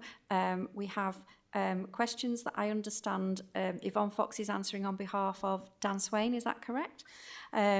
So we do need to move through these questions at pace. So if you could just, kindly be as succinct as possible. The first question is from Councillor Cobby. Thank you. Just looking at the table on total number of fixed penalty notices and community protection notices issued by the neighbourhood response team, can you share more details on what types of notices have been given in relation to, and also just to put two questions into one, can you share more where we are with the review of employing the NRT to go out on bank holidays? Okay, yeah, thank you. The information on fixed penalty notices and community protection notices and PSPOs, which are the breaches of public protection orders, are collected quarterly, and the number of all the notices is combined. I haven't been given the individual breakdown, as that's not something that we record at the moment in terms of on the information system of the exact reasons why they've been awarded. From in terms of the fixed penalty notices over the last 12 months and the CPNs and PSPOs, a total of 496 were awarded. The breakdown going back for quarter one this year, it was 61 issued, and then going back to quarter four, it was 80, quarter three 137, and quarter two, which is the summer quarter, which is 218. The reasons that the notices are normally served is that CPN notices are normally issued for to individuals and are normally issued for noise nuisance. Fixed penalty notice is normally issued for illegal parking, and a PSPO is normally for breaches of a public space order. So the variations in the quarterly figures are down to targeted action. So it may have been that there's been a targeted action on parking, so that the number of fixed penalty notices would go up. So there is a variation between quarters, and the actual breakdown between the types of notice served I'm unable to give at this stage, but it's something I could take back to the team if you wanted that breakdown in the future. Yes, please. It's a shame that we don't record it. I think it'd be interesting to know the breakdown and how we improve on those issues in the future. I'll take that back, yes. And then in the next part, the neighbourhood response team. The team was set up in 2006, and they do not operate a service on bank holidays. Apparently calls are monitored on a regular basis. We monitor every calls that we would have received over bank holidays, and this hasn't shown a high number of calls coming through on bank holidays of requests, but we are currently reviewing the neighbourhood response team management arrangements, and we are going to look at bank holiday workings in that review. Great, thank you.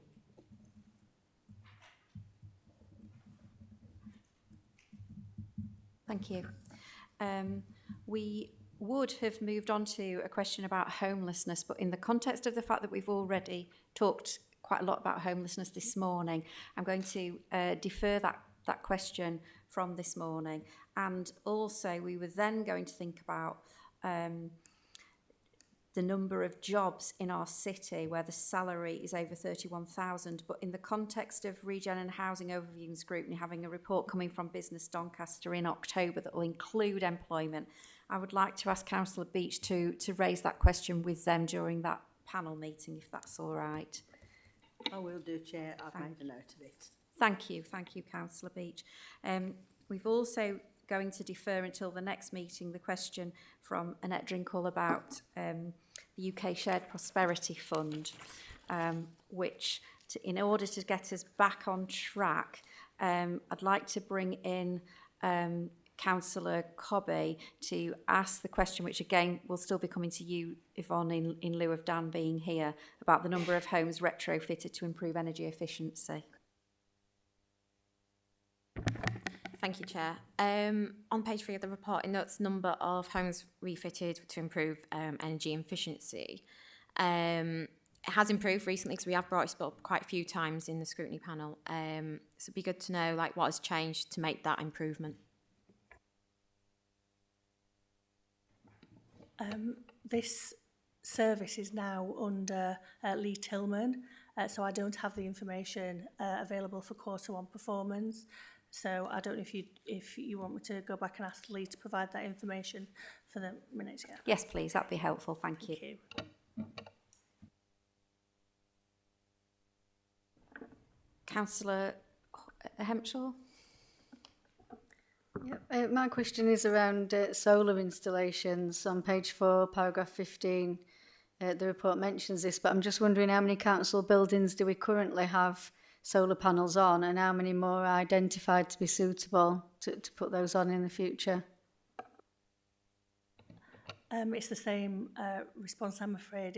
It's now under Lee Tillman, so I'll need to go back and ask them to put a response to you. Is that okay? That's more than acceptable. Can I query with you then before we pose any more questions? So we have the question that you've been made aware of about naturalisation, and then another question about trees, and a third one about EV charging points. Are you in a position to... They're all under Lee Tillman now. They're all under Lee Tillman? Yes. Okay. In that case, we will defer them until the next meeting. Okay. Thank you. So that puts us... that's actually quite helpful in the context of how much we've overrun. So, with Councillor Hempshaw's permission, the question that we were going to ask about any plans to build a Charles Court style, Armthorpe style assisted living in the north, we've covered. Yes, so we'll omit that one, which takes us to Councillor Smith's question, which we were hoping Phil or Victor would answer about performance with adaptations. Thank you, Councillor Smith.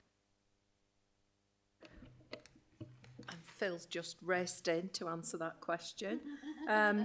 So, considering the significant variations in performance around adaptations, what can be done to increase the speed of home adaptations? Thank you, Councillor Smith. It's a good question. There's a lot that needs to be done and a lot that is being done around adaptations to people's homes. So, on a strategic level, we use the management vacancy to appoint a service manager to oversee both delivery of the adaptation service and our occupational therapy team, because we thought there were some previous examples of less than ideal coordination. So you'd have the OTs saying, we think adaptations are doing something, and the adaptations team saying, well, we think we're waiting for OTs to do something. So we've got one service manager working across the two and working to a rapid improvement plan, because we know that there are numbers of people in Doncaster who are waiting far too long for adaptations. We've increased business support officer and technical officer capacity so that we're able to process applications more quickly. And we've also looked at the previous flow of work within the service and tried to remove some steps that we thought were quite inefficient, so that we're linking our available staff and capacity to things that need to happen and getting the right sort of specialism to do particular tasks rather than some things waiting in an inefficient manner. And another thing we do, which is pretty important, which I think as ward councillors you will have experienced the rough end of, is us improving communication with people that are waiting. So at the moment we're contacting existing people waiting for adaptations just to check in with them and make sure we do properly understand their current circumstances. And some people have been waiting for quite a long time, so their circumstances may have changed, so it's important that we're on top of that. In terms of new people, we're providing some more consistent information when new inquiries come in, and we're also developing an information pack so people know how the service works and things like whether they might have to make a financial contribution, because that can drive decision making for people where they think, okay, I could just go on with this myself if I'm going to have to pay for that aspect, and just help people make the right choices at the right time. And then some things about improving the ordering of equipment. So, for example, relatively simple adaptations, like, for example, level access showers. They're not simple for the person who's getting them. They're quite a big deal, but they're quite simple things to organise. And we get quite a lot of demand for them. So doing some more work to group orders of that sort so that contractors are more likely to pick up the work quickly because they've got economies of scale around doing the work and that sense of building that up, that expertise. So generally what we're trying to do at the moment is work on two fronts. We've got some people who are waiting far too long, and that legacy of people reducing, getting people off those waiting lists, but then also people who are approaching us now just becoming more efficient and effective with those groups of people. Because what we record is the average waiting time of people that we've finished with, if you like. So as we get through that backlog, that average waiting time is going to go up because we're going to be dealing with people that have been waiting for ages that we finally managed to sort out. So we're going to see that number is going to get worse for a bit before it gets better. But new people will be experiencing quicker responses. And we're very confident. It's a bit like occupational therapy waits or social care waits that we were talking about a year or two ago. They've changed beyond all recognition through applying similar approaches. So we're confident that we'll go through the same trajectory with the adaptation service. Thank you. I don't know whether you feel your next question was partially covered this morning. Yes, I agree. So we were going to ask you about how we keep people out of the care system, but we heard extensively and helpfully from you and Sarah Smith earlier. So I think, Phil, unless there's anything at all you wanted to add around that wasn't said earlier, we'll move on. No, I think what I'd probably say really briefly is I think the way Councillor Smith ended her feedback to the first question was the key thing. We're not focused on keeping people out of the care system. We're focused on people having the best lives that they can have regardless of their kind of presenting situation. So it's just making sure that that's our focus, not just gatekeeping people. Thanks. Thank you. So we are moving on now to questions in relation to us being a child and family friendly borough. And the first question that I have is from Councillor Hempshaw. Okay, thank you. Page 23, paragraph 83, still shows that we've got 36% of young care leavers that are NEET, so that's not in education, employment or training. And it does mention work experience. I wondered if you could expand on this, please. No problem, Councillor Himshaw. So I've now turned into my mum. I've always said, don't ever look over your glasses like this, but I can't see if I don't do this, so please excuse me. So I'm Rihanna Nelson, Executive Director for Children, Young People and Families in the Statutory DCS. Thank you very much for your question. In terms of our care leaver population, around 50% of our care leavers are not in employment, education or training, and out of the number that's not in education, employment and training, is 50% of them are not able to work. So that's either through pregnancy or through ill health, etc. The other thing that we need to bear in mind is that our young people that are care leavers has had significant life trauma and experiences, and therefore that impacts on the ability to access education, etc. And a lot of them have had disrupted education, so that acts as a barrier. Our Inspiring Futures team are actively working on developing work experience for young people and supporting them into employment or education and training, whichever they need. And we are seeing some success. So we have got a high number of young people that are actually accessing higher education and are accessing apprenticeships and things like that. We have been very successful recently in setting up a partnership with a white bread group, which helps our young people into hospitality, for example, if they want to do that. We know that there's further work to be done around work experience and engaging with our employers, but we are confident that we are doing it. And as part of the work that we're doing is we've increased the capacity. So we've got an additional worker to help our young people into employment, education or training. So watch the space. We will be doing much more in terms of work experiences, but just to give you some assurances that we are doing that. Antoinette.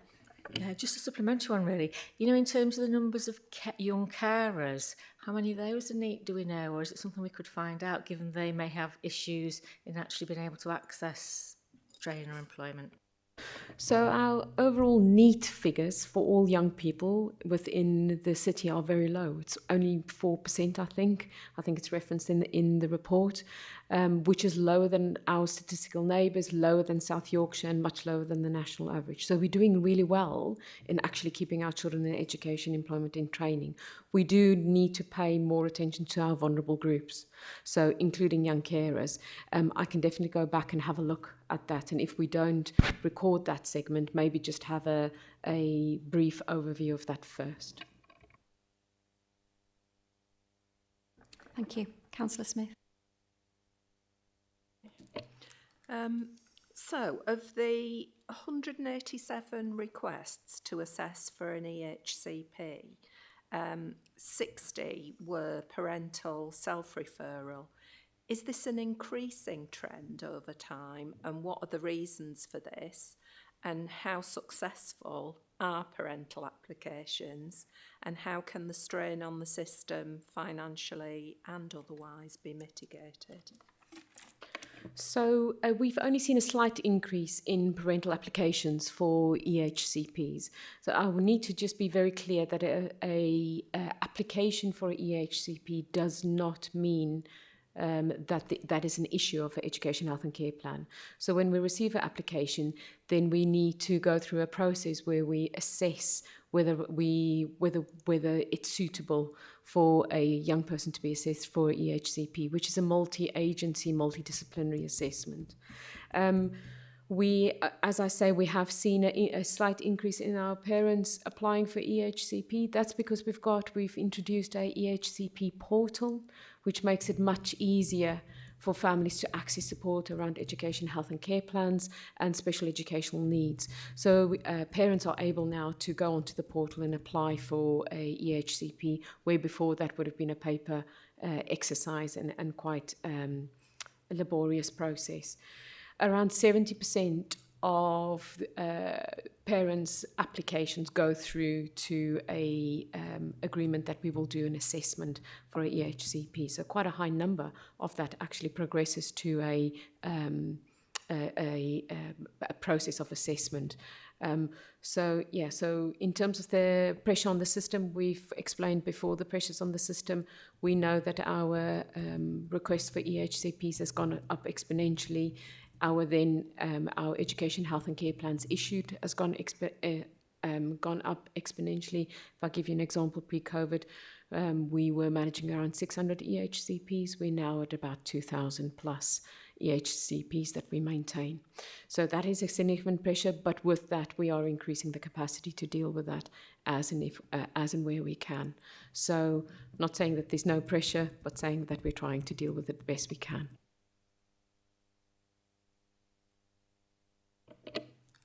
So I also chair the Learning Disability Partnership Board, and we did have a presentation the other day around EHCPs. So can I ask what the plans are going forward and whether they will be continuing in the way they are now?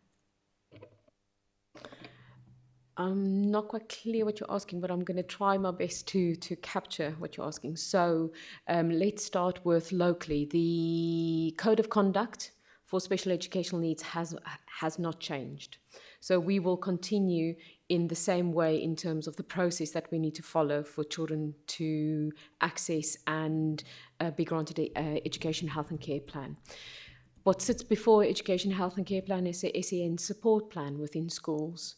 So we have got a SEND transformation plan that's managed and overseen by the SEN Transformation Board.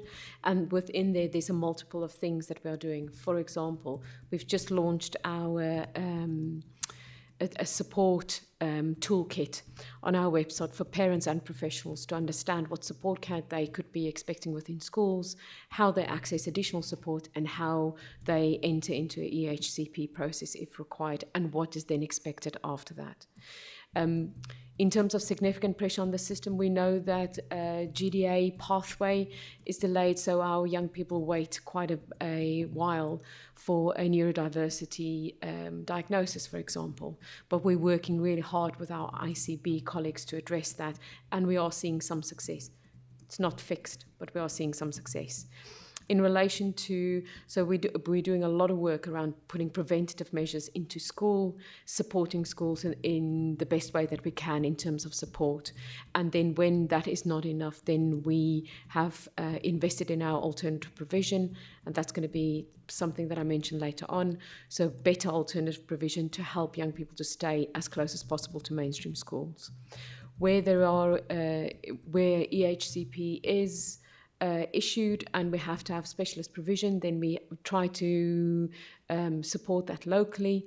Unfortunately, for example, our special schools are oversubscribed at the moment and the demand outstrips capacity, and therefore we have to look at out-of-authority placements, which we know that in some circumstances, if it's a very specialist provision is better for children and young people, but in the main we want to keep our young people in our locality. So we've, for example, increased the sufficiency in our special schools. So made through capital investment, I've expanded on classrooms, for example, in 3 of our special schools. I've got the numbers around how many that means. So that means that those young people can stay locally and they don't have to go out of authority. Going on to the national situation that we are in, we know that there's significant pressure on government to do something around the broken system that is special educational needs.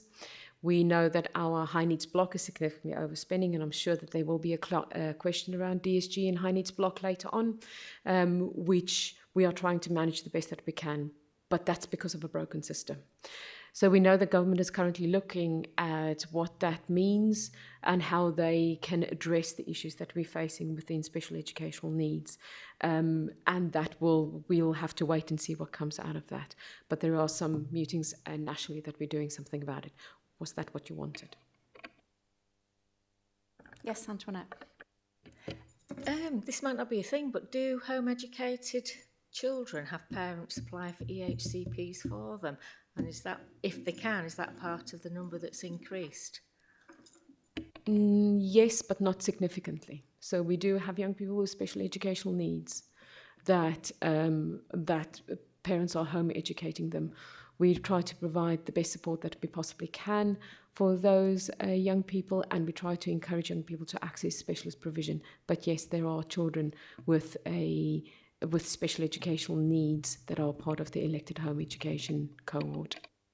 I was just thinking, really, given the fact that sometimes parents are home educating because they perceive school not to be providing the support required, can they apply for EHCPs, or is that something that doesn't happen? And if it does, how successful is that? And are we talking large or small numbers? It becomes really difficult. So parents can apply for EHCP. However, there needs to be school observations, education psychology interventions and observations, which is really difficult if a young person or a child is not in school. Yes, it's a partnership issue sometimes then. Thank you. Can I move on now to talk about suspension from school, children that are subject to that, both in the primary and the secondary sector? How do you feel our work with head teachers and the other agencies involved around this is going? I would say really positively. I know that we are still seeing high numbers of suspensions and permanent exclusions, but we're working really hard with our system around that. So if I refer you back to pre-COVID, we were second from bottom in terms of performance. We are now, as you will have seen in the document, much higher up in the ranking, but still significant work to be done.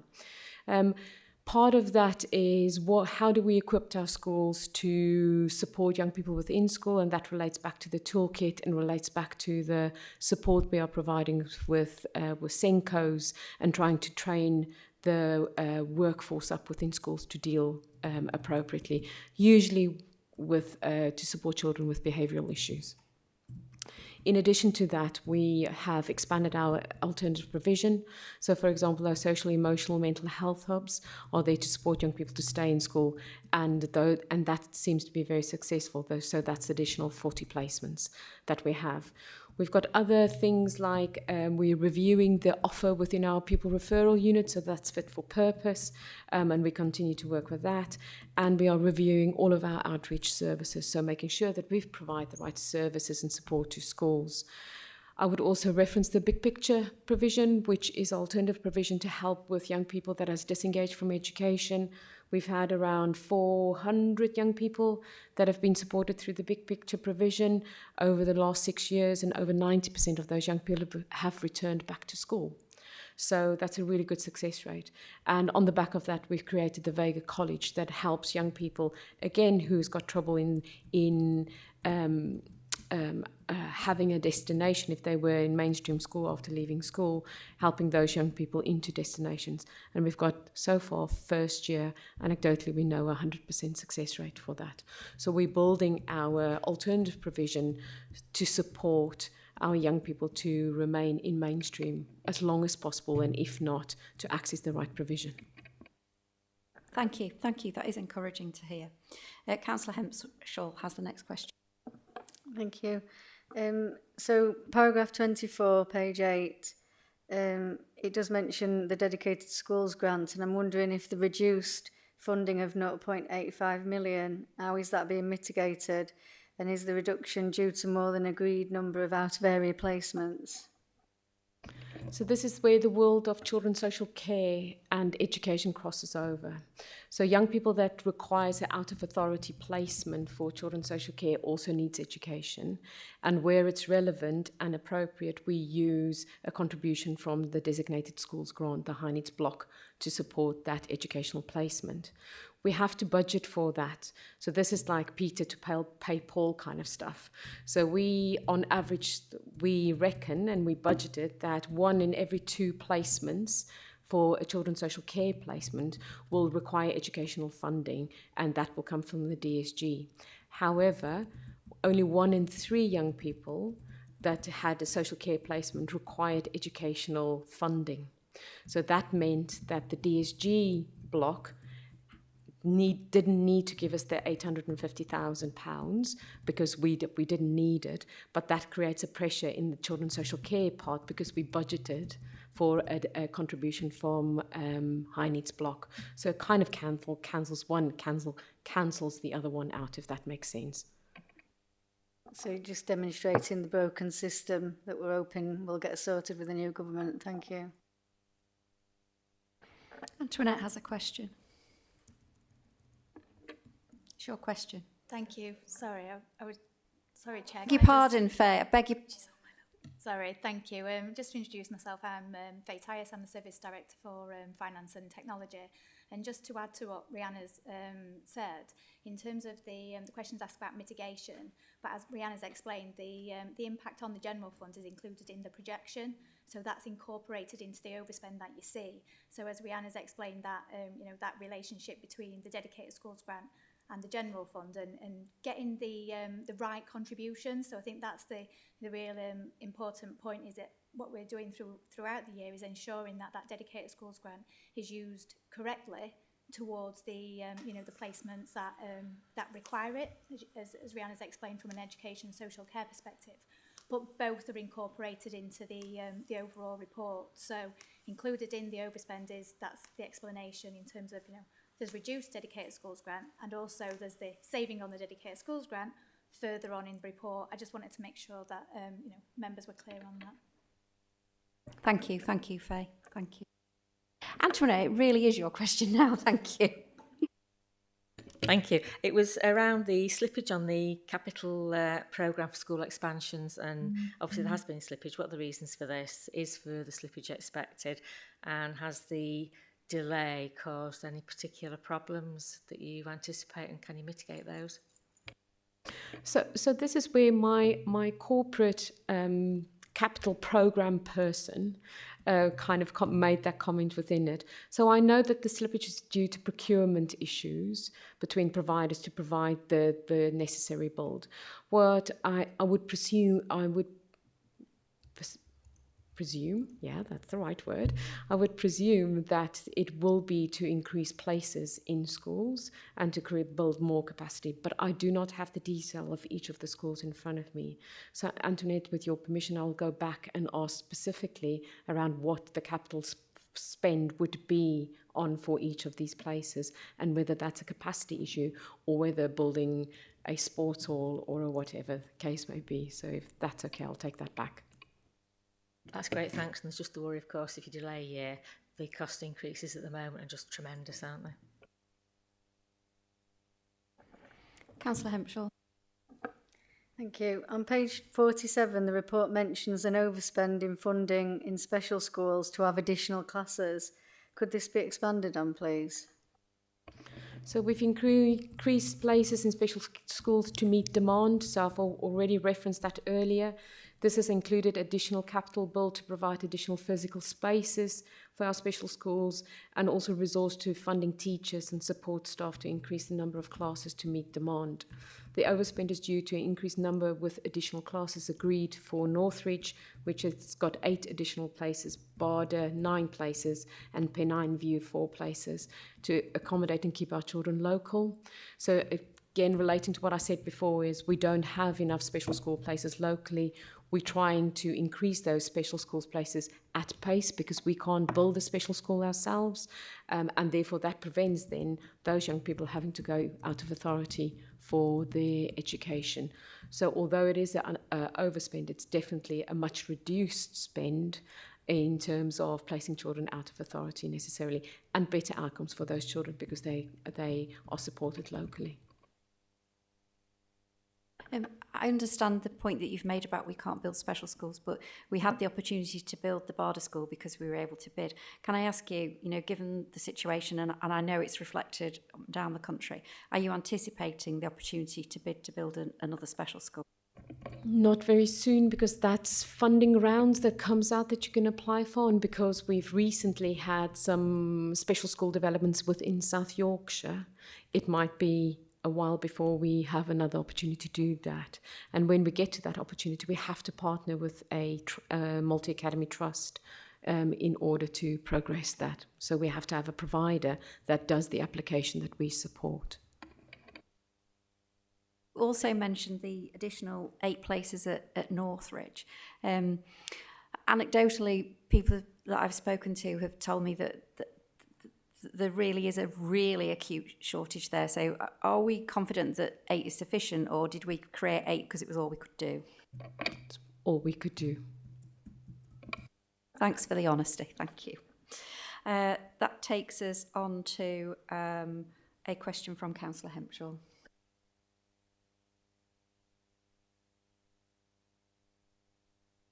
It's Antoinette. I beg your pardon. Thanks. Can I just ask a supplementary question to yours? Because my question was going to be very similar about, do free schools or the ability to sponsor free schools still exist? And can you work with a partner to create a bid for a free school that is a special school, has a specialism? We are in conversations with providers around that at the minute. And I can't disclose anything more, but yeah, we do try to use every avenue. I think there's also the thing about whether a free school is politically acceptable in meeting the demands and needs of our children and young people. But we are having some conversations around that. A good partnership might make that work though. I think the other question you've probably answered around the projected overspend. Is there anything you wanted to add to that? So this is specifically around children in care overspend, so children's social care. And what I would say around that is our strategy is currently to build our own residential, or part of the strategy is to build our own residential provision and then to partner with ethical providers. And we set that strategy off before COVID, and that's worked really well for us until we hit the same block as we have nationally, where it's hard to recruit residential care workers. So the underspend that's offsetting the overspend is because we're struggling to recruit residential care workers. We've now partnered with a recruitment provider to see if we can do better there, and we are promoting our retention strategy. So our holiday, our promotion, the training and things that we are putting in place. And that's starting to pay some dividends. And what I can say, for example, is we have improved our post-16 placements, those semi-independent provision, and that's really popular. So we are recruiting residential workers to that, and we've most recently opened another 11 beds into that effect. So that's going really well, but it's the under 16 residential market that's really tough for us all. And, private providers pay maximum salaries for residential workers to work there. So we're actively working on that, and we're just updating our sufficiency plan to make sure that we've got the ratios right and that we actually engage with the market appropriately to meet the demand that we have at the minute.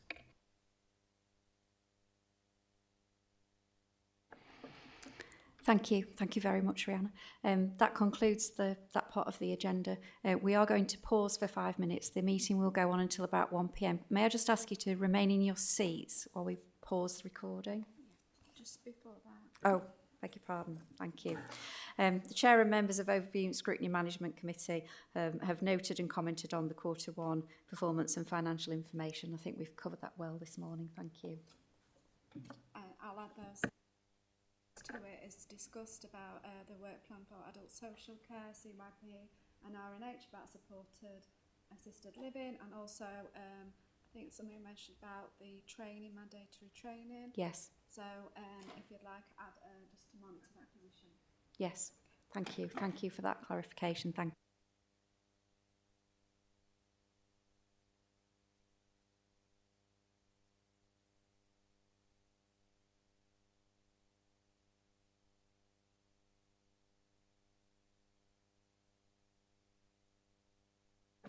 Thank you, everyone. Can I welcome Dulcie Alton and your colleague? If you'd like to introduce yourselves first, and then you have a few minutes to speak to us, and then we have some questions. Good afternoon, everyone. My name's Dulcie Alton. I'm Head of Customer Service. Good afternoon, I'm Nikki Harvey. I'm the Customer Experience Service Manager for St Ledger Homes. It's over to you, Dulcie. Yes, please give us a... Hello everybody, we're here today to present the annual complaint and complement report. This report summarises complaints and complement information for 23-24 for the City of Doncaster Council and Partners.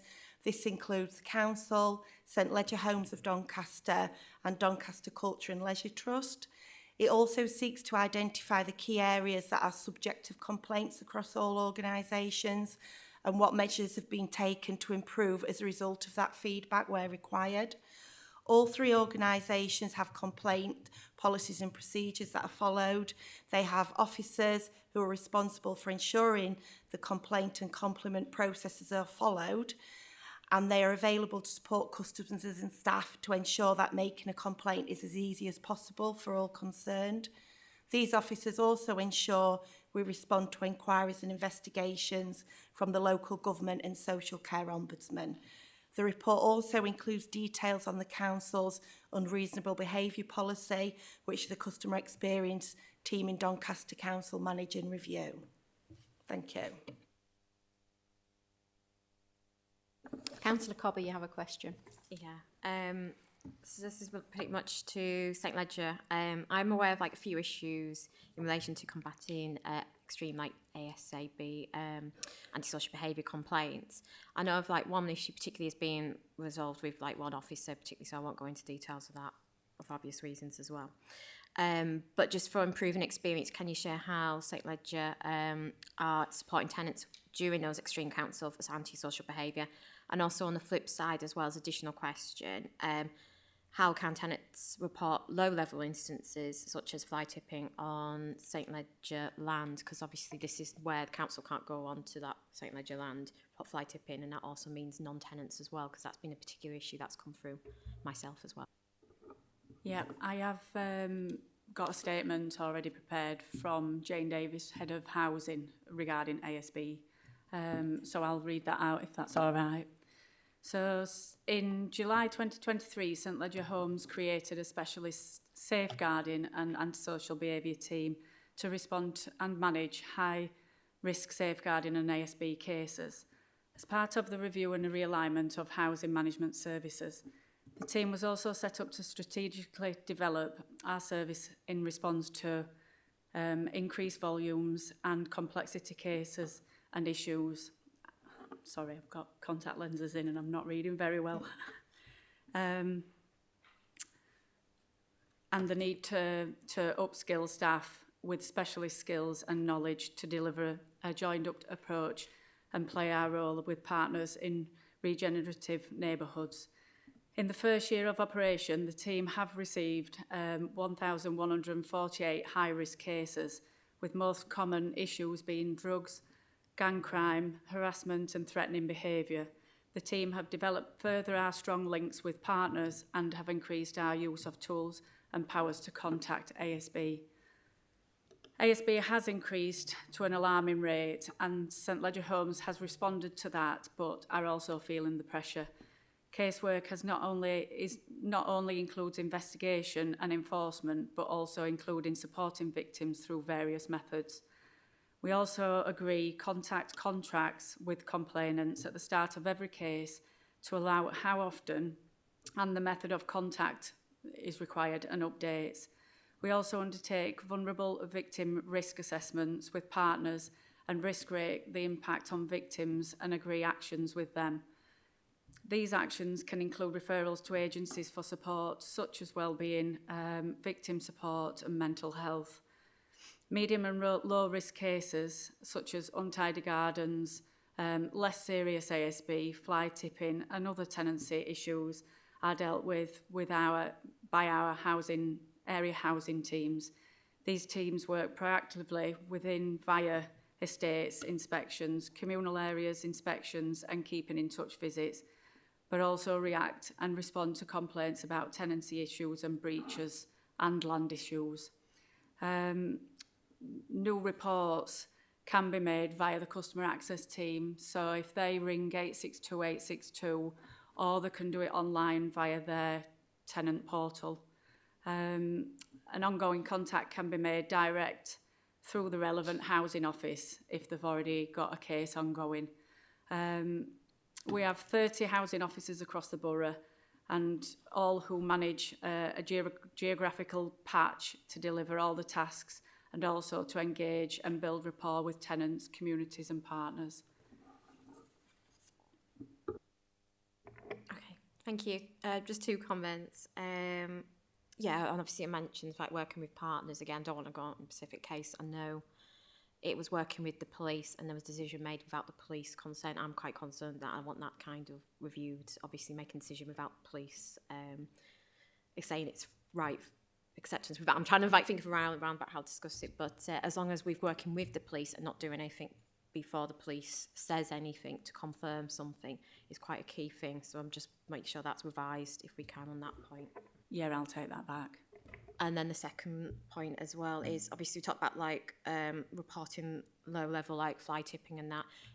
Obviously that some of the areas, St Ledger areas, works with non-St Ledger areas. How can like those who aren't a St Ledger tenant report those fly tipping? Is there anything we can kind of do to work collaboratively to say if this is St Ledger you can contact this area? Obviously they won't have access to the tenant portal on those numbers.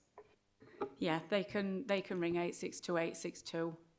And you don't have to be a council tenant to report anything in the areas.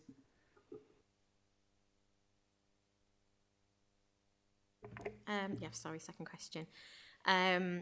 Earlier in the quarter reports, there was a bit more detail about saying there is an increased demand for services in the last quarter.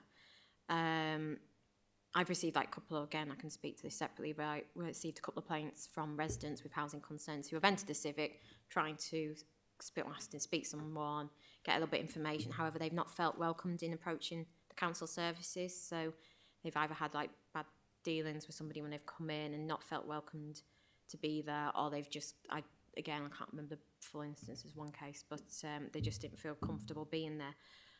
How can we improve service delivery when demand is high and overstretched? I'll answer that as well, Yeah, if that's all right.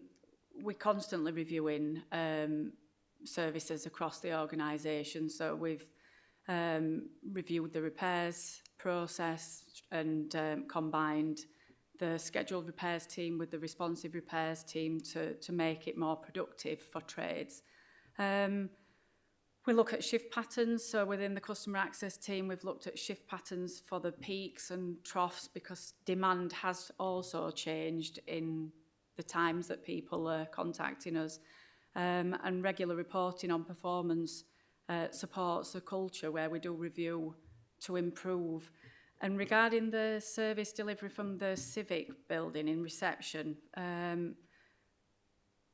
again, we've recently implemented a new procedure which takes the thought process out of what the agent's got to do behind the desk to streamline the service for the customer.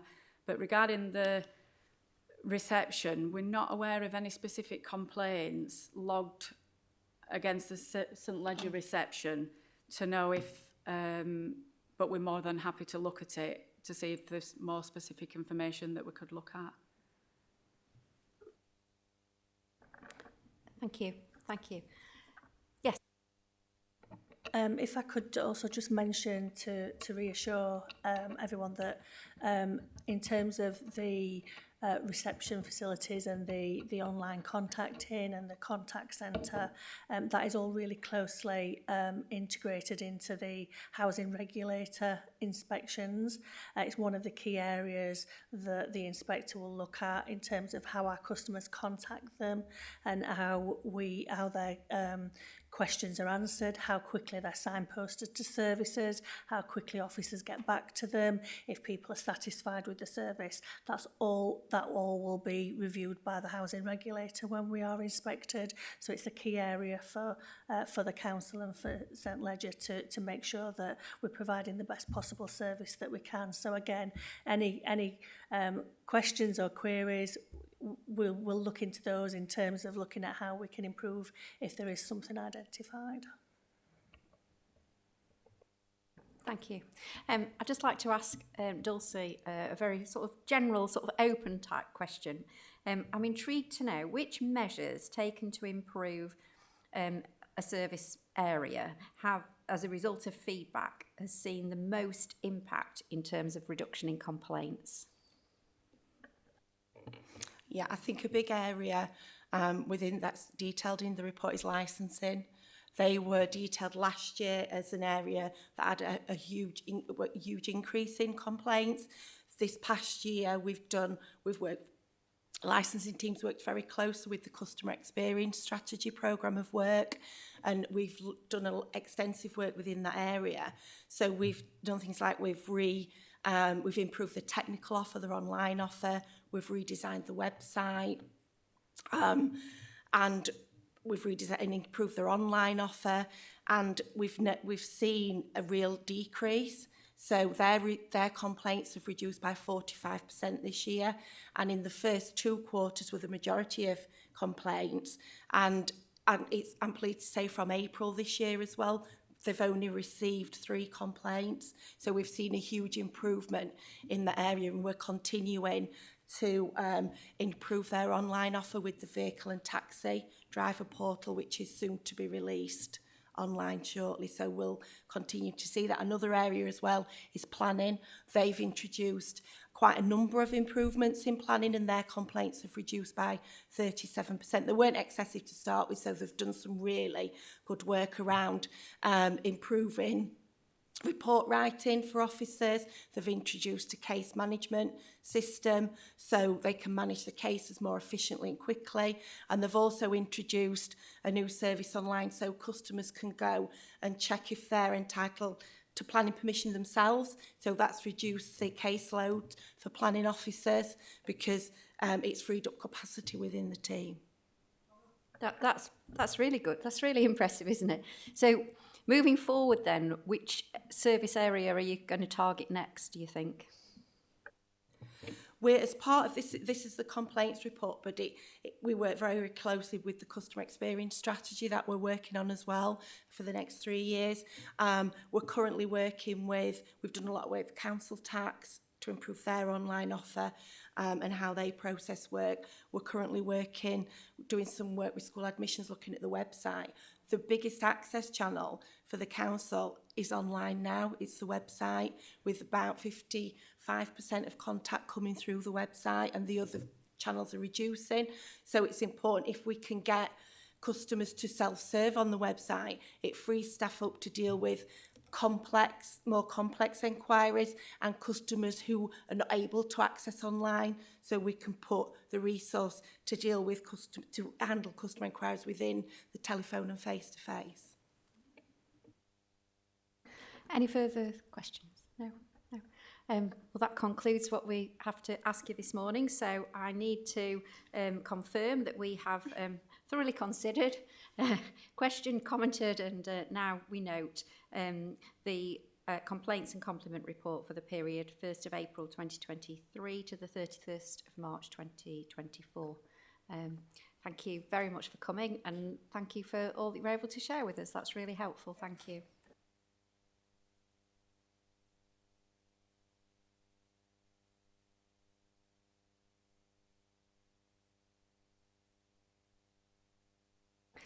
So, colleagues, we just lose us one item on our agenda, which is the work plan.